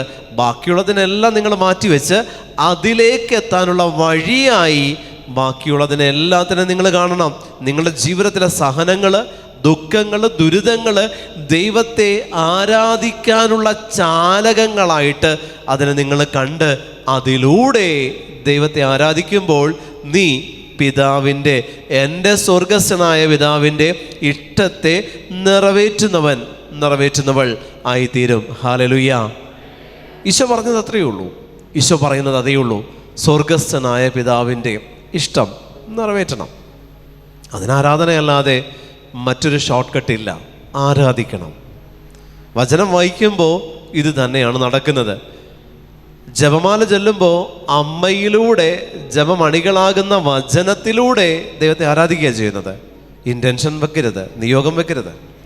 നിയോഗം വെച്ചാൽ ആരാധന മുഴുവൻ നിയോഗം കൊണ്ടുപോയി നിയോഗം വിഗ്രഹമായിട്ട് മാറി ആരാധന മുഴുവൻ ഈ വിഗ്രഹത്തിന് സമർപ്പിച്ചുകൊണ്ടിരിക്കും. നിയോഗം എന്ന് പറയുന്ന വിഗ്രഹത്തിന്. ദൈവത്തിന് ആരാധന കിട്ടുന്നത് വഴി മാറ്റി ചെലവഴിക്കരുത്. ദൈവത്തിന് കിട്ടേണ്ട ആരാധന റൂട്ട് മാറി നിയോഗങ്ങൾക്ക് കിട്ടാൻ ഇടവരുത്തരുത്, കൊടുക്കരുത്. നിയോഗങ്ങൾക്ക് ഒരിക്കലും ആരാധന സമർപ്പിക്കരുത്. നിയോഗങ്ങൾക്ക് വേണ്ടി ആരാധിക്കരുത്. നിയോഗങ്ങൾക്ക് വേണ്ടി ദൈവത്തെ സ്തുതിക്കരുത്. നിയോഗങ്ങൾക്ക് വേണ്ടി കർത്താവിനെ നമ്മൾ മിസ്യൂസ് ചെയ്യരുത്. ദൈവത്തെ ഓർത്ത് അതല്ല ആരാധന, അതല്ല ക്രിസ്ത്യാനിറ്റി, അതല്ല ക്രിസ്തു പഠിപ്പിച്ചത്. ഞാൻ ആദ്യമേ പറഞ്ഞു, ഇന്നലെ ഞാൻ പറഞ്ഞില്ലേ, ആദവും ഹവ്വയും ദൈവത്തെ ആരാധിച്ചു എന്ന് നമ്മൾ കാണുന്നില്ല. അവർ ജീവിച്ചു. അവരെന്തുകൊണ്ട് ജീവിച്ചു? വിശ്വാസത്തിൽ. ദൈവത്തിന് അവരെ വിശ്വാസം ഉണ്ടായതുകൊണ്ട് അവിടെ ആരാധനയ്ക്ക് പോലും പ്രസക്തി വന്നില്ല എന്നുള്ളതാണ്. അവരിൽ, എന്നിൽ, നിങ്ങളിൽ കർത്താവിന് വിശ്വാസം ഉണ്ടാവണമെങ്കിൽ അവൻ്റെ ഇഷ്ടം നിറവേറ്റുന്നവരായിരിക്കണം. ദൈവത്തിൽ എനിക്ക് വിശ്വാസം ഉണ്ടെന്ന് പറയുന്നതിൽ ഒരു മേന്മയില്ല, ഒന്നുമില്ല അതിൽ. കാരണം വിശ്വസിക്കണം. അവൻ വിശ്വസിക്കാൻ കൊള്ളാവുന്നതാണ്. നമ്മളോ തിരിച്ച് കർത്താവ് ഇങ്ങോട്ട് ചോദിക്കുക, എനിക്ക് നിന്നെ വിശ്വസിക്കാൻ പറ്റുമോ? എന്തുറപ്പുണ്ടെന്ന് ഈശോ നമ്മളോട് ചോദിച്ചാൽ നിനക്ക് പറയാൻ പറ്റുമോ, ഈശോയെ ഞാൻ ഇനി പാപം ചെയ്യില്ല? കർത്താവിന് നമ്മളെ വിശ്വസിക്കാൻ പറ്റില്ല പ്രിയപ്പെട്ടവരെ. കാരണം നമ്മളാണ് വിശ്വാസക്കുറവ് കാണിക്കുന്നതും നമ്മളാണ് ദൈവത്തെ ചതിക്കുന്നവരാണ്. നമ്മൾ കർത്താവിൻ്റെ നാമത്തിൽ കർത്താവിനെ ചതിക്കുന്നവരാ ക്രിസ്ത്യാനികൾ. കാരണം നമ്മളെല്ലാം ചൂഷണം ചെയ്യുന്നവരാ. ക്രിസ്തുവിനെ ചീറ്റ് ചെയ്യുക നമ്മൾ. ശരിക്കും നമ്മളെ രക്ഷിച്ച ദൈവത്തെ ചതിക്കുന്നവരാ കർത്താവിൻ്റെ നാമത്തിൽ. നമ്മൾ ഒരു പ്രാർത്ഥനയിൽ പോലും, ഒരു ആരാധനയിൽ പോലും, ഒരു ബലിയിൽ പോലും നമ്മൾ ദൈവത്തെ നിന്ദിക്കുകയാണ് ചെയ്യുന്നത്. വചനത്തെ നിന്ദിക്കുകയാണ് ചെയ്യുന്നത്. എല്ലാത്തിനെയും നമ്മൾ നിന്ദിക്കുക. കാരണം അതിൻ്റെ ഒരു ബലിയാകാൻ ഈശോ സഹിച്ചത് എത്രമാത്രമാണ് നമുക്കറിയാം. ഒരു ബലിയാവാൻ ഈശോ സഹിച്ചതുപോലെ മറ്റൊന്നിനു വേണ്ടി ഈശോയ്ക്ക് ഇത്രയും സഹിക്കേണ്ടി വന്നിട്ടില്ല. ആ ഈശോ ബലിയാകാൻ സഹിച്ചത് അറിഞ്ഞിട്ടും നമ്മൾ ബലിയിൽ നിയോഗങ്ങളാണ് സമർപ്പിക്കുന്നത്, ആത്മാവിനെയല്ല. ബലി നിയോഗം സമർപ്പിക്കാനായിട്ടുള്ളൊരു വേസ്റ്റ് ഇടുന്നൊരു കുട്ടയല്ല. പ്രിയപ്പെട്ട ദൈവജനമേ, അവിടെ ദൈവത്തിൻ്റെ സന്നിധിയിൽ എൻ്റെ ആത്മാവ് ചെന്നിട്ടുണ്ടാവണം. ആത്മസ്ഥിതി ചെല്ലണം. ആത്മാവിൻ്റെ അവസ്ഥകൾ എത്തണം.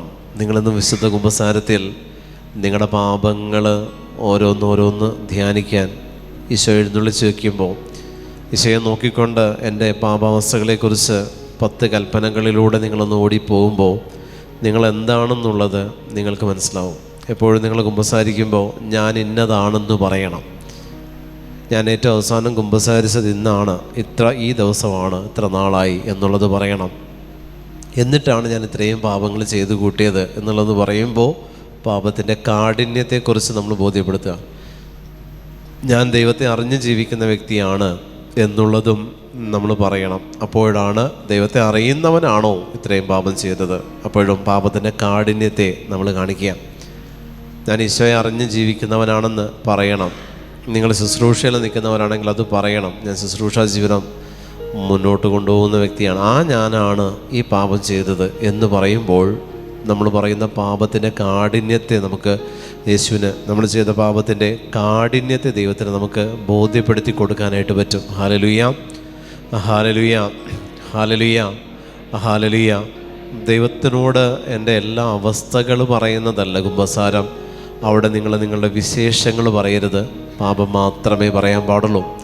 കുമ്പസാരക്കൂട്ടിൽ നിങ്ങളുടെ നടുവേദനയും നിങ്ങളുടെ മറ്റ് പല്ലുവേദനകളോ കാര്യങ്ങളോ ഒന്നും പറയരുത്.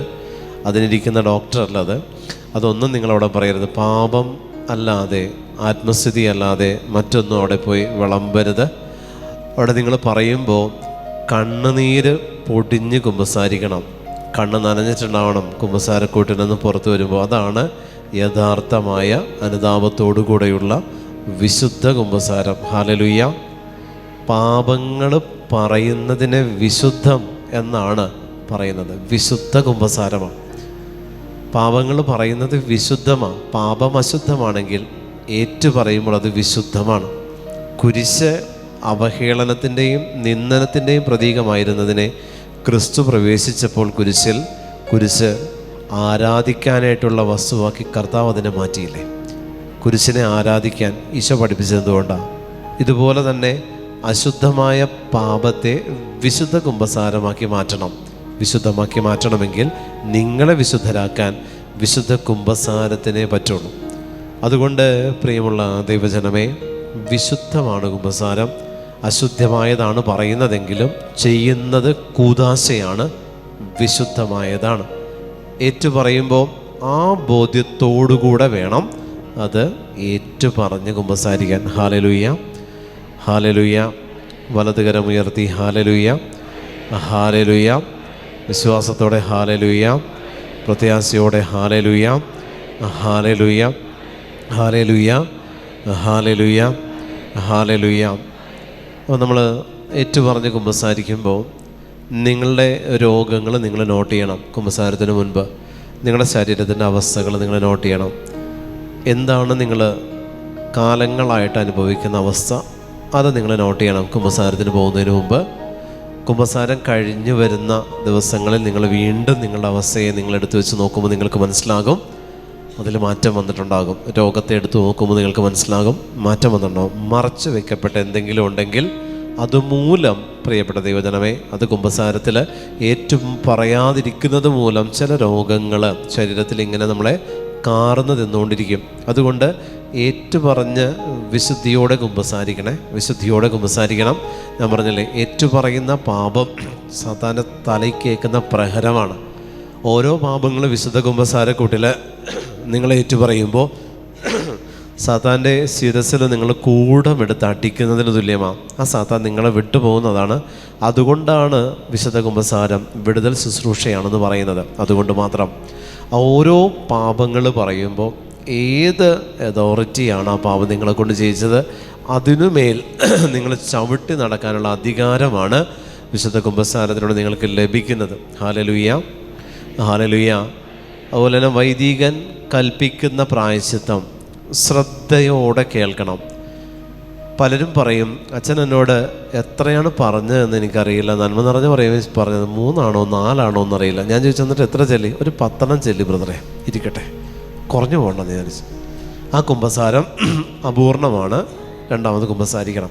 Hallelujah, hallelujah. രണ്ടാമത് കുമ്പസാരിക്കണം. മറുപടി അച്ഛൻ പറയുമ്പോൾ ശ്രദ്ധയോടെ കേൾക്കണം. എനിക്ക് പറയാനുള്ളതെല്ലാം പറഞ്ഞ് എൻ്റെ പാപങ്ങൾ ഞാൻ സമർപ്പിച്ചാൽ പിന്നെ അവിടെ നിന്ന് അച്ഛൻ പറയുമ്പോൾ അവിടെ ഒരു പ്രവൃത്തി നടക്കുന്നുണ്ട്. ഈശോ തൻ്റെ തിരുരക്തത്താൽ നിന്നെ കഴുകുകയാണ് ആ സമയം. സഭയുടെ അധികാരം ഉപയോഗിച്ച്, പൗരോഹിത്യത്തിൻ്റെ അധികാരം ഉപയോഗിച്ച് ഞാൻ നിൻ്റെ പാപങ്ങൾ മോചിപ്പിക്കുന്നു എന്ന് വൈദികൻ പറയുമ്പോൾ നിങ്ങൾ നനയുന്നൊരു ഫീല് നിങ്ങൾക്ക് കിട്ടണം. നിങ്ങളുടെ ആത്മാവിന് ഉള്ളിലൊരു നനവ്, തിരുരക്തത്താൽ നനയുന്നൊരു ഫീല് നിങ്ങൾക്ക് ആ സമയത്ത് കിട്ടിയിട്ടുണ്ടെങ്കിൽ അനുതാപത്തോടു കൂടിയുള്ള കുമ്പസാരം നിങ്ങൾ നടത്തിയെന്ന് നിങ്ങൾക്ക് ഉറപ്പിക്കാം. ഡ്രൈ ആയിട്ടല്ല അവിടെ നിന്ന് വരേണ്ടത്, നനഞ്ഞ കണ്ണുകളോടെ നിങ്ങൾ കുമ്പസാരക്കൂട്ടിൽ നിന്ന് ഇറങ്ങി വരണം. ഹല്ലേലൂയ, ഹല്ലേലൂയ, ഹല്ലേലൂയ. ചെയ്യാനിരിക്കുന്ന പാപത്തെക്കുറിച്ച് കുമ്പസാരിക്കേണ്ട, പക്ഷേ പ്ലാൻ ചെയ്തു വെച്ചത് കുമ്പസാരക്കൂട്ടിൽ പറയണം. പ്ലാൻ ചെയ്തു വെച്ചിരിക്കുന്നത് പറയണം. ഞാൻ പറഞ്ഞില്ലേ, പ്ലാൻ ചെയ്തു വെച്ച പാപം അത്രയും നാളത്തേക്കുള്ള സാത്താൻ്റെ അതോറിറ്റി നിങ്ങളിൽ ഉണ്ടാകാൻ, നിലനിൽക്കാൻ ഇടവരുത്തും. അതുകൊണ്ട് അത് നിങ്ങൾ വിശുദ്ധ കുമ്പസാരത്തിൽ അത് പറയണം. ഞാനിങ്ങനെ ചെയ്യാനും കൂടി തീരുമാനമെടുത്തിട്ടുണ്ട് എന്ന് പറയണം. ആ തീരുമാനത്തിൽ നിന്ന് പിന്മാറാൻ എനിക്ക് പറ്റുന്നില്ല. ഇങ്ങനെ പ്ലാൻ ചെയ്ത് വെച്ചതിനെ ബ്രേക്ക് ചെയ്യണം. ആ ഒരു കമ്മിറ്റ്മെൻറ്റ് അത് ബ്രേക്ക് ചെയ്യാൻ വിശുദ്ധ കുമ്പസാരത്തിൽ നിങ്ങൾക്ക് സാധിക്കും. മറ്റൊന്നും, നിങ്ങൾ ഒരു പാപം എത്ര തവണ ചെയ്തിട്ടുണ്ട് അത് നിങ്ങൾ പറയണം. എത്ര തവണ ചെയ്തിട്ടുണ്ട്? ആ പാപത്തിൻ്റെ കാഠിന്യം കുറയരുത് പറയുമ്പോൾ. സാത്താനാണത് കുറച്ച് കാണിക്കാൻ ശ്രമിക്കും. കുറയ്ക്കരുത്, അത് അതിൻ്റെ പൂർണ്ണതയിൽ തന്നെ, അതിൻ്റെ എല്ലാ അവസ്ഥകളിൽ തന്നെ നിങ്ങൾ പറയണം. Hallelujah, hallelujah. പറഞ്ഞു കഴിഞ്ഞ പാപം കുറച്ചും കൂടി നന്നായിട്ട് പറയാമായിരുന്നു എന്നൊരു തോന്നലിൻ്റെ ആവശ്യമില്ല. രണ്ടാമത് ഞാൻ പറയുന്നു, വീണ്ടും ഞാൻ പറയുകയാണ്, വൈദികൻ പറയുന്ന പ്രായശ്ചിത്തം അതിലൊന്നും കൂടാനോ കുറയാനോ പാടില്ല. അദ്ദേഹം എന്തു പറഞ്ഞുവോ അത് അതുപോലെ തന്നെ നിങ്ങൾ ചെയ്തിട്ടുണ്ടാവണം. അതുപോലെ തന്നെ ചെയ്തിട്ടുണ്ടാവണം. അതിലൊന്ന് കൂട്ടാനോ കുറയ്ക്കാനോ പാടില്ല. മനസ്താപ പ്രകരണം ചൊല്ലി ഇനിമേലിൽ പാപം ചെയ്യുകയില്ല എന്നേറ്റു പറഞ്ഞ് നിങ്ങളുടെ കാവൽ മാലാഖയ്ക്ക് കുമ്പസാരം കഴിഞ്ഞ് നിങ്ങൾ പ്രായശ്ചിത്തം ഏറ്റു പറഞ്ഞ് ചെല്ലിച്ചതിന് ശേഷം, മനസ്താപ പ്രകടനം ചെയ്തതിന് ശേഷം നിങ്ങളുടെ കാവൽ മാലാഖയോടുള്ള ജപം നിങ്ങൾ ചൊല്ലി കാഴ്ചവെക്കണം. ഞാനിപ്പോൾ ചെയ്ത് പോയ പാപങ്ങൾ, ഏറ്റുപറഞ്ഞ പാപങ്ങൾ മേലിൽ ആവർത്തിക്കാതിരിക്കാൻ എന്നെ കാക്കുന്ന മാലാഖയെ എനിക്ക് കൂട്ടായിരിക്കണമേ. അത് പറഞ്ഞ് നിങ്ങൾ കാവൽ മാലാഖയോടുള്ള ജപം ഓരോ കുമ്പസാരം കഴിയുമ്പോഴും നിങ്ങൾ ചൊല്ലി കാഴ്ചവെക്കുമെങ്കിൽ ആ പാപം പിന്നീട് ആവർത്തിക്കപ്പെടാതിരിക്കാൻ നിങ്ങളെ കാക്കുന്ന കാവൽ മാലാഖ നിങ്ങൾക്ക് വേണ്ടി ദൈവത്തിൻ്റെ സന്നിധിയിൽ മധ്യസ്ഥം വിളിക്കും. Hallelujah, hallelujah. നിങ്ങൾ കുമ്പസാരിച്ചതിന് ശേഷം നിങ്ങൾ കുമ്പസാരിക്കുമ്പോൾ ആ വൈദികനോട് നിങ്ങൾ പറഞ്ഞ പാപങ്ങൾ നിങ്ങൾ ശങ്കിക്കരുത്. അത് പുറത്താക്കപ്പെടുമോ? ഒരിക്കലും ഉണ്ടാവില്ല, അതൊരിക്കലും നടക്കില്ല. അതുകൊണ്ട് അതിനെക്കുറിച്ച് നിങ്ങൾക്കൊരു ഉത്കണ്ഠ വേണ്ട. പലരും പറയുന്നത് അതാ, എനിക്ക് പരിചയമുള്ള അച്ഛനാണ്. പ്രിയമുള്ളവർ, അവിടെ ഒരു അച്ഛനല്ല, അവിടെ ഈശോയാണ്. അതുകൊണ്ട് നിങ്ങളവിടെ ഒരു കാരണവശാലും നിങ്ങളവിടെ ശങ്കിക്കേണ്ട ആവശ്യമില്ല. തീർത്തും കുമ്പസാരിക്കണം. ഞാൻ കുമ്പസാരിക്കുമ്പോൾ പലപ്പോഴും ഞാൻ ധ്യാനത്തിന് പോകുന്ന എൻ്റെ കൂടെയുള്ള വൈദികരോട് തന്നെയാണ്, പരിചയമില്ലാത്തൊരച്ഛൻ്റെ അടുത്തല്ല ഞങ്ങൾ കുമ്പസാരിക്കുന്നത്. അവിടെ തന്നെ കുമ്പസാരിക്കുകയുള്ളൂ, അവിടെ തന്നെ കുമ്പസാരിക്കും. പ്രിയപ്പെട്ടവരെ, അതുവഴി എന്താണെന്നറിയോ, അവർക്ക് നമ്മളെ പൂർണ്ണമായിട്ട് അറിയാനും അതുവഴി നമ്മളെ തിരുത്താനും സാധിക്കും. നിങ്ങളെ സംബന്ധിച്ച് അത്രത്തോളം ആവശ്യമില്ലെങ്കിൽ പോലും നിങ്ങളൊരു പരിചയമില്ലാത്ത അവസ്ഥ, അതൊന്നും കുമ്പസാരത്തിന് ബാധകമല്ല. എതിർവശത്തിരിക്കുന്നത് ക്രിസ്തുവാണ്. ആ ബോധ്യം ഉണ്ടാവണം. അച്ഛനല്ല, ക്രിസ്തുവാണ്. ആ ക്രിസ്തുവിനോട് പറഞ്ഞ് കുമ്പസാരിക്കുക, ഈശോയെ എന്ന് വിളിച്ച് കുമ്പസാരിക്കാൻ നിങ്ങൾക്ക് പറ്റണം. ചെയ്ത പാപങ്ങൾ അതിൻ്റെ എണ്ണം വരെ നിങ്ങൾ പറയണം. വ്യഭിചാരം ചെയ്തിട്ടുണ്ട് എന്ന് മാത്രം പറഞ്ഞാൽ അതാവില്ല. എത്ര പേരോടൊത്ത് ചെയ്തിട്ടുണ്ട്? പലതവണ എന്നുള്ളതല്ല അതിന് ആൻസർ. എത്ര പേരോടൊത്ത്, എത്ര തവണ, നിങ്ങളത് പറയണം. നിങ്ങൾ ചെയ്തിരിക്കുന്ന കാര്യങ്ങൾ, പൂജിച്ച ഭക്ഷണം കഴിച്ചിട്ടുണ്ട് ഉണ്ട് തന്നെ പറയണം. ബോധപൂർവം കഴിച്ചിട്ടുണ്ട്. എല്ലാ പാപങ്ങളും നമ്മൾ ചെയ്യുന്നത് അറിഞ്ഞോ അറിയാതെയോ അല്ല, അറിഞ്ഞ് തന്നെയാണ്. അറിയാതെ ചെയ്ത ഒരു പാപവും ഇല്ല. പൊട്ടന്മാരൊന്നുമല്ലല്ലോ. എല്ലാ പാപങ്ങളും അറിഞ്ഞു തന്നെയാണ് ചെയ്തത്. നമ്മളെപ്പോഴും ഏറ്റുപറയുന്നൊരു കാര്യമുണ്ട്, അറിഞ്ഞോ അറിയാതെയോ ഞാൻ ചെയ്തു പോയ പാപങ്ങൾ ഇല്ല. അറിഞ്ഞോ അറിയാതെയല്ല, അറിഞ്ഞു തന്നെയാണ് ചെയ്ത പാപങ്ങളെല്ലാം. തികഞ്ഞ അറിവോടുകൂടെയാണ്. അപ്പോൾ ഏറ്റുപറയുമ്പോൾ ആ ഒരു ബോധ്യം നമുക്കുണ്ടാവണം. ഏറ്റുപറഞ്ഞ പാപങ്ങളെക്കുറിച്ച് പിന്നീട് നിങ്ങൾ വിഷമിക്കരുത്, ഭാരപ്പെടരുത്. കാരണം കർത്താവ് മറന്നതിനെ പിന്നെ നമ്മൾ ഓർക്കേണ്ട ആവശ്യമില്ല. Hallelujah, hallelujah. കുമ്പസാരത്തിൽ ഏറ്റുപറഞ്ഞ പാപം ഈശോ മറന്ന പാപമാണ്. പിന്നെ അതിനെക്കുറിച്ച് നമ്മൾ ഓർക്കേണ്ട ആവശ്യമില്ല. അത് പിന്നീട് ഒരു കാരണവശാലും ഒരു ശുശ്രൂഷകനും അത് വെളിപ്പെട്ട് കിട്ടില്ല. വീണ്ടും ഒരു ശുശ്രൂഷകൻ നിങ്ങളോട് കുമ്പസാരത്തിൽ ഏറ്റുപറഞ്ഞ പാപത്തെക്കുറിച്ച് ഒരു ശുശ്രൂഷകൻ ചോദിക്കുകയാണ്, നീ ഈ തെറ്റ് ചെയ്തിട്ടുണ്ടോ എന്ന് പരിശുദ്ധാത്മാവിൻ്റെ സന്ദേശമായിട്ട് ആരെങ്കിലും നിങ്ങളോട് ചോദിച്ചാൽ അതിന് കാരണം നിങ്ങൾ ആ പാപത്തെക്കുറിച്ച് അനുതപിക്കാതെ ഏറ്റുപറഞ്ഞിട്ടുള്ളതുകൊണ്ടാണ്. അനുതപിക്കാത്ത പാപങ്ങൾ നിങ്ങളിൽ തന്നെ നിലനിൽക്കുമെന്നുള്ളത് കൂടെ നിങ്ങൾ അറിഞ്ഞിട്ടുണ്ടാവണം. ഏറ്റുപറഞ്ഞ പാപങ്ങളല്ല, അനുതപിച്ചേറ്റു പറഞ്ഞ പാപങ്ങളെ നിങ്ങളിൽ നിന്ന് പുറത്താക്കപ്പെടുകയുള്ളൂ.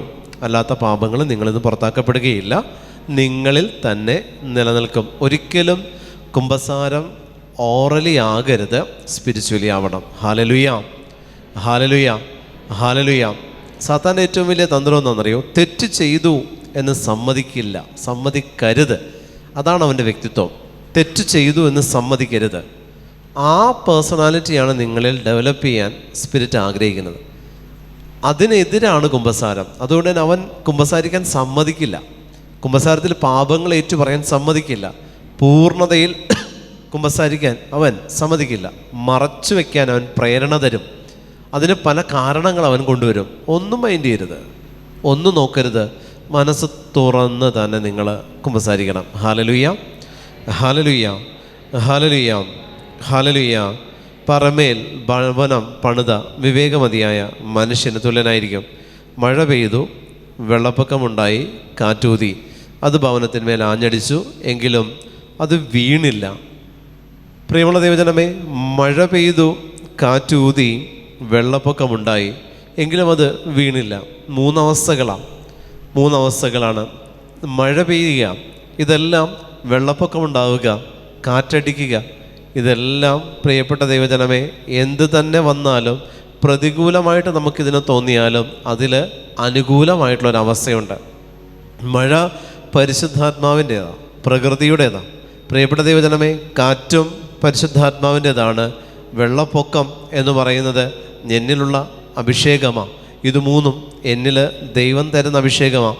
ഇത് എത്ര തന്നെ വന്നാലും വിശ്വാസത്തിൽ നിന്ന് ഞാൻ വ്യതിചലിച്ചില്ല. അതായത് ഞാൻ എൻ്റെ ആത്മസ്ഥിതി ദൈവത്തിന് സമർപ്പിച്ചതിൽ ഒരു മാറ്റവും വന്നിട്ടില്ല.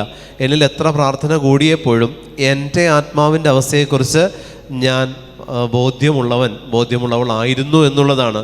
മഴ പെയ്താലും കാറ്റൂതിയാലും വെള്ളപ്പൊക്കമുണ്ടായാലും പരിശുദ്ധാത്മാവിൻ്റെ ഏത് തലത്തിലേക്ക് ഞാൻ ഉയർത്തപ്പെട്ടാലും, ഇവിടെ ആദ്യം പറഞ്ഞില്ലേ, നിങ്ങൾ പ്രവചിച്ചു, നിങ്ങൾ പിശാചുക്കളെ പുറത്താക്കി, നിങ്ങൾ അത്ഭുതങ്ങൾ പ്രവർത്തിച്ചു, പക്ഷെ ഞാൻ നിന്നെ അറിഞ്ഞിട്ടില്ല എന്ന് പറയുന്നതിൻ്റെ മറ്റൊരു തലമാണ് നിങ്ങൾ പ്രവചിച്ചു എന്നുള്ളതാണ്. മഴ പെയ്തത് പ്രവചനമാണ്.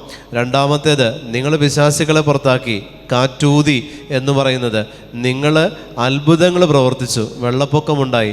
പരിശുദ്ധാത്മാവിൻ്റെ 3 അഭിഷേകത്തിൻ്റെ തലത്തിൽ നീ നിലനിന്നാലും, പ്രിയപ്പെട്ട ദൈവജനമേ, ഏത് കൃപയിൽ നീ നിലനിന്നാലും വിശ്വാസം എന്ന് പറയുന്ന തലം, വിശ്വാസം എന്ന് പറയുന്നത് നിൻ്റെ ഉള്ളിൽ ദൈവത്തിന് നിന്നോട് തോന്നുന്നതും നീ ദൈവത്തിൽ അർപ്പിക്കുന്നതും ഒരേ ഗ്രാഫിലാണ് മുന്നോട്ട് പോകുന്നതെങ്കിൽ നിനക്ക് കൃപ വരുമ്പോൾ അഹങ്കാരത്തിൻ്റെ തലത്തിലേക്ക് കൃപ മാറാൻ ദൈവം അനുവദിക്കില്ല. ഹല്ലേലൂയ.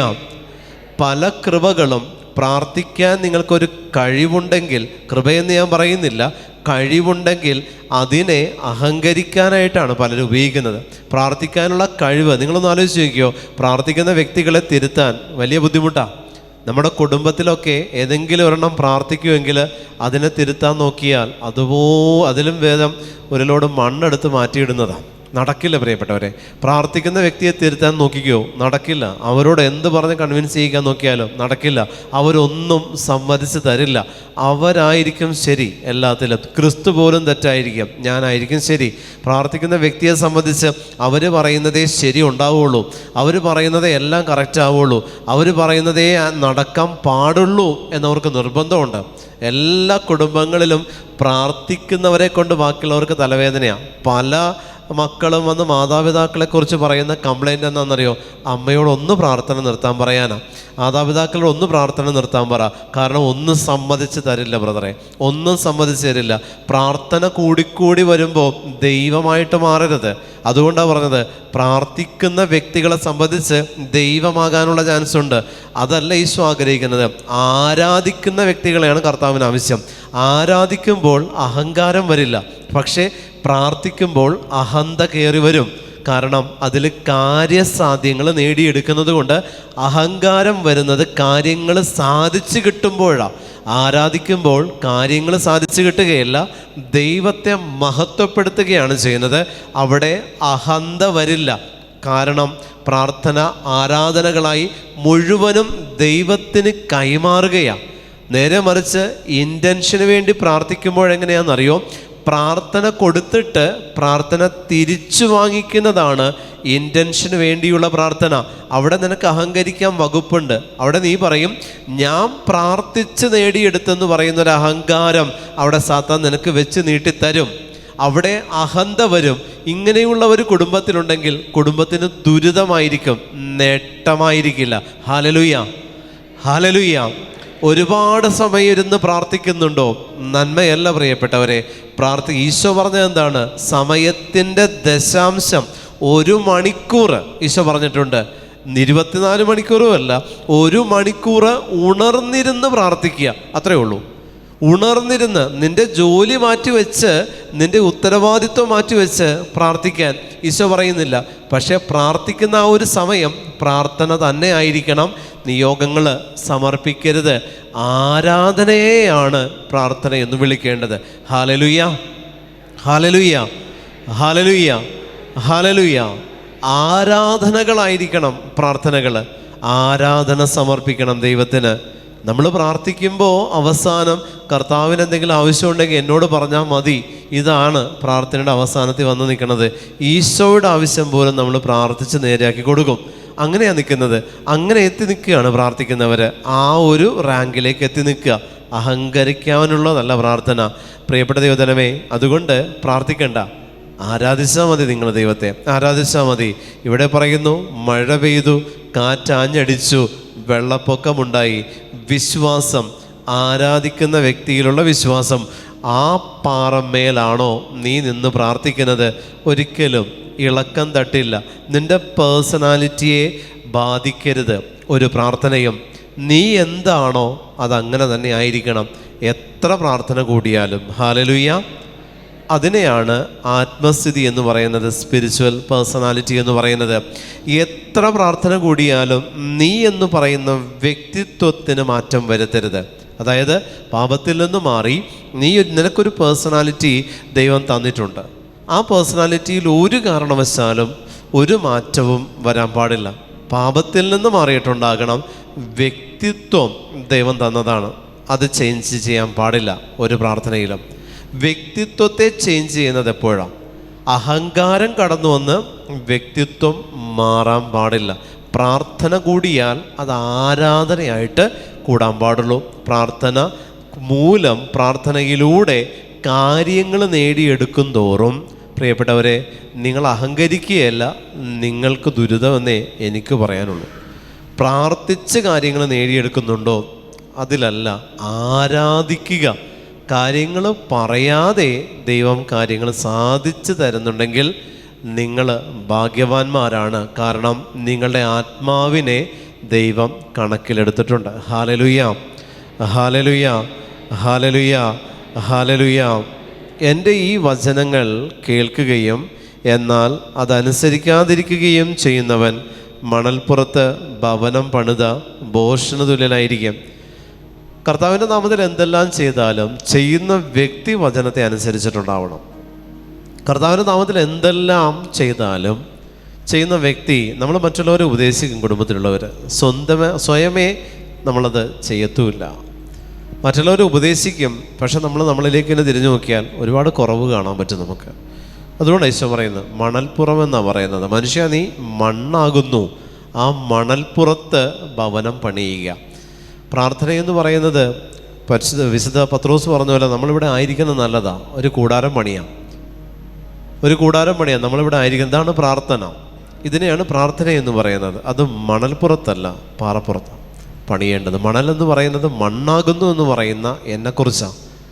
മണൽപ്പുറത്ത്, അതായത് നിൻ്റെ ജഡത്തിന്മേൽ നീ പണിതതാവരുത് പ്രാർത്ഥന എന്ന് പറയുന്ന കൂടാരം. മണൽപ്പുറത്ത് പണിയുന്ന കൂടാരം, നീ എന്ന് പറയുന്ന ജഡത്തിന്മേൽ നീ പണിതുയർത്തിയ പ്രാർത്ഥനയുടെ ഒരു ഷെൽട്ടറുണ്ട്. അത് കർത്താവ് പറയുന്നു, നമ്മളെപ്പറ്റി പറയുന്നു, വചനം പാലിക്കാതെ പ്രാർത്ഥിക്കുന്നവരെ കുറിച്ച് ഈശോ പറയുന്നതാണ്. വചനം പാലിക്കില്ല. മണൽപ്പുറത്ത്, നീ എന്ന് പറയുന്ന മണൽ, നീ എന്ന് പറയുന്ന ജഡത്തിന് മുകളിൽ നീ പണിതുയർത്തിയ ദൈവത്വത്തെ കർത്താവ് വില മതിക്കുന്നില്ല. കാരണം മഴ പെയ്തു, വെള്ളപ്പൊക്കമുണ്ടായി, കാറ്റൂതി, അത് ഭവനത്തിൽ മേൽ ആഞ്ഞടിച്ചു, അത് വീണുപോയി. അതിൻ്റെ വീഴ്ച വലുതായിരുന്നു. പ്രിയപ്പെട്ട ദൈവജനമേ, യേശു ഈ വചനങ്ങൾ അവസാനിപ്പിച്ചപ്പോൾ ജനാവലി അവൻ്റെ പ്രബോധനത്തെ പറ്റി വിസ്മയിച്ചു. അവരുടെ നിയമജ്ഞരെ പോലെയല്ല, അധികാരമുള്ളവനെ പോലെയാണ് അവൻ പഠിപ്പിച്ചത്. അതായത് നിയമജ്ഞരും ഇത് തന്നെ ചെയ്യുന്നുണ്ട്. സ്കേവായുടെ പുത്രന്മാരെ പറ്റി ബൈബിളിൽ നമ്മൾ വായിക്കുന്നുണ്ട്. നിയമജ്ഞരും ഫരിസേയരും ഇതുപോലെ ആ കാലഘട്ടത്തിലും പിശാചുക്കളെ പുറത്താക്കുന്നതും പ്രവചിക്കുന്നതും അത്ഭുതങ്ങൾ പ്രവർത്തിക്കുന്നതുമായിട്ടുള്ളൊരു വിഭാഗം യഹൂദ സമുദായത്തിലുണ്ടെങ്കിൽ കർത്താവ് പറയുന്നു, അവരെപ്പോലെയല്ല, അധികാരമുള്ളവനെ പോലെ. അതായത് നമ്മൾ യേശുവിൻ്റെ നാമത്തിൽ അധികാരം ഉപയോഗിക്കാതെ പ്രാർത്ഥന ഉപയോഗിക്കുന്നവരാകരുത്. അത് നിയമജ്ഞ മനോഭാവമാണ്, ഫരിസേയ മനോഭാവമാണ്. അധികാരം ഉപയോഗിച്ചിട്ടേ പ്രാർത്ഥിക്കുവാൻ പാടുള്ളൂ. ഹല്ലേലൂയ. അധികാരം ഉപയോഗിക്കാതെ പ്രാർത്ഥിക്കരുത്. ഹല്ലേലൂയ. അധികാരം ഉപയോഗിക്കണം. അധികാരം സാത്താൻ്റെ എല്ലാ ആധിപത്യങ്ങൾക്കും മുകളിൽ നിങ്ങൾ ഉപയോഗിച്ചിട്ടുണ്ടാകണം. ആമേൻ. ഹല്ലേലൂയ. ഈ വചനം ദൈവം നമ്മൾക്ക് തരുന്നൊരു ബോധ്യം എന്താണെന്ന് വെച്ചാൽ, യേശുവിൻ്റെ നാമത്തിൽ അത്ഭുതങ്ങളും അടയാളങ്ങളും എല്ലാം പ്രവർത്തിക്കാനുള്ള ശക്തി നിങ്ങൾക്ക് ലഭിച്ചാലും, പ്രിയപ്പെട്ട ദൈവജനമേ, നിൻ്റെ ആത്മസ്ഥിതിയെക്കുറിച്ച് നിനക്ക് ബോധ്യമില്ലെങ്കിൽ നീ പ്രവർത്തിച്ച അത്ഭുതങ്ങളോ നിന്നിലൂടെ നടന്ന അടയാളങ്ങളോ ഒന്നും ഈ ലോകം സ്മരിക്കില്ല. നിന്നെക്കുറിച്ച് കുറ്റപ്പെടുത്തുന്നവരായിരിക്കും നിൻ്റെ ചുറ്റുമുണ്ടായിരിക്കുക. ഹല്ലേലൂയ. നമുക്ക് എഴുന്നേറ്റ് നിൽക്കാം.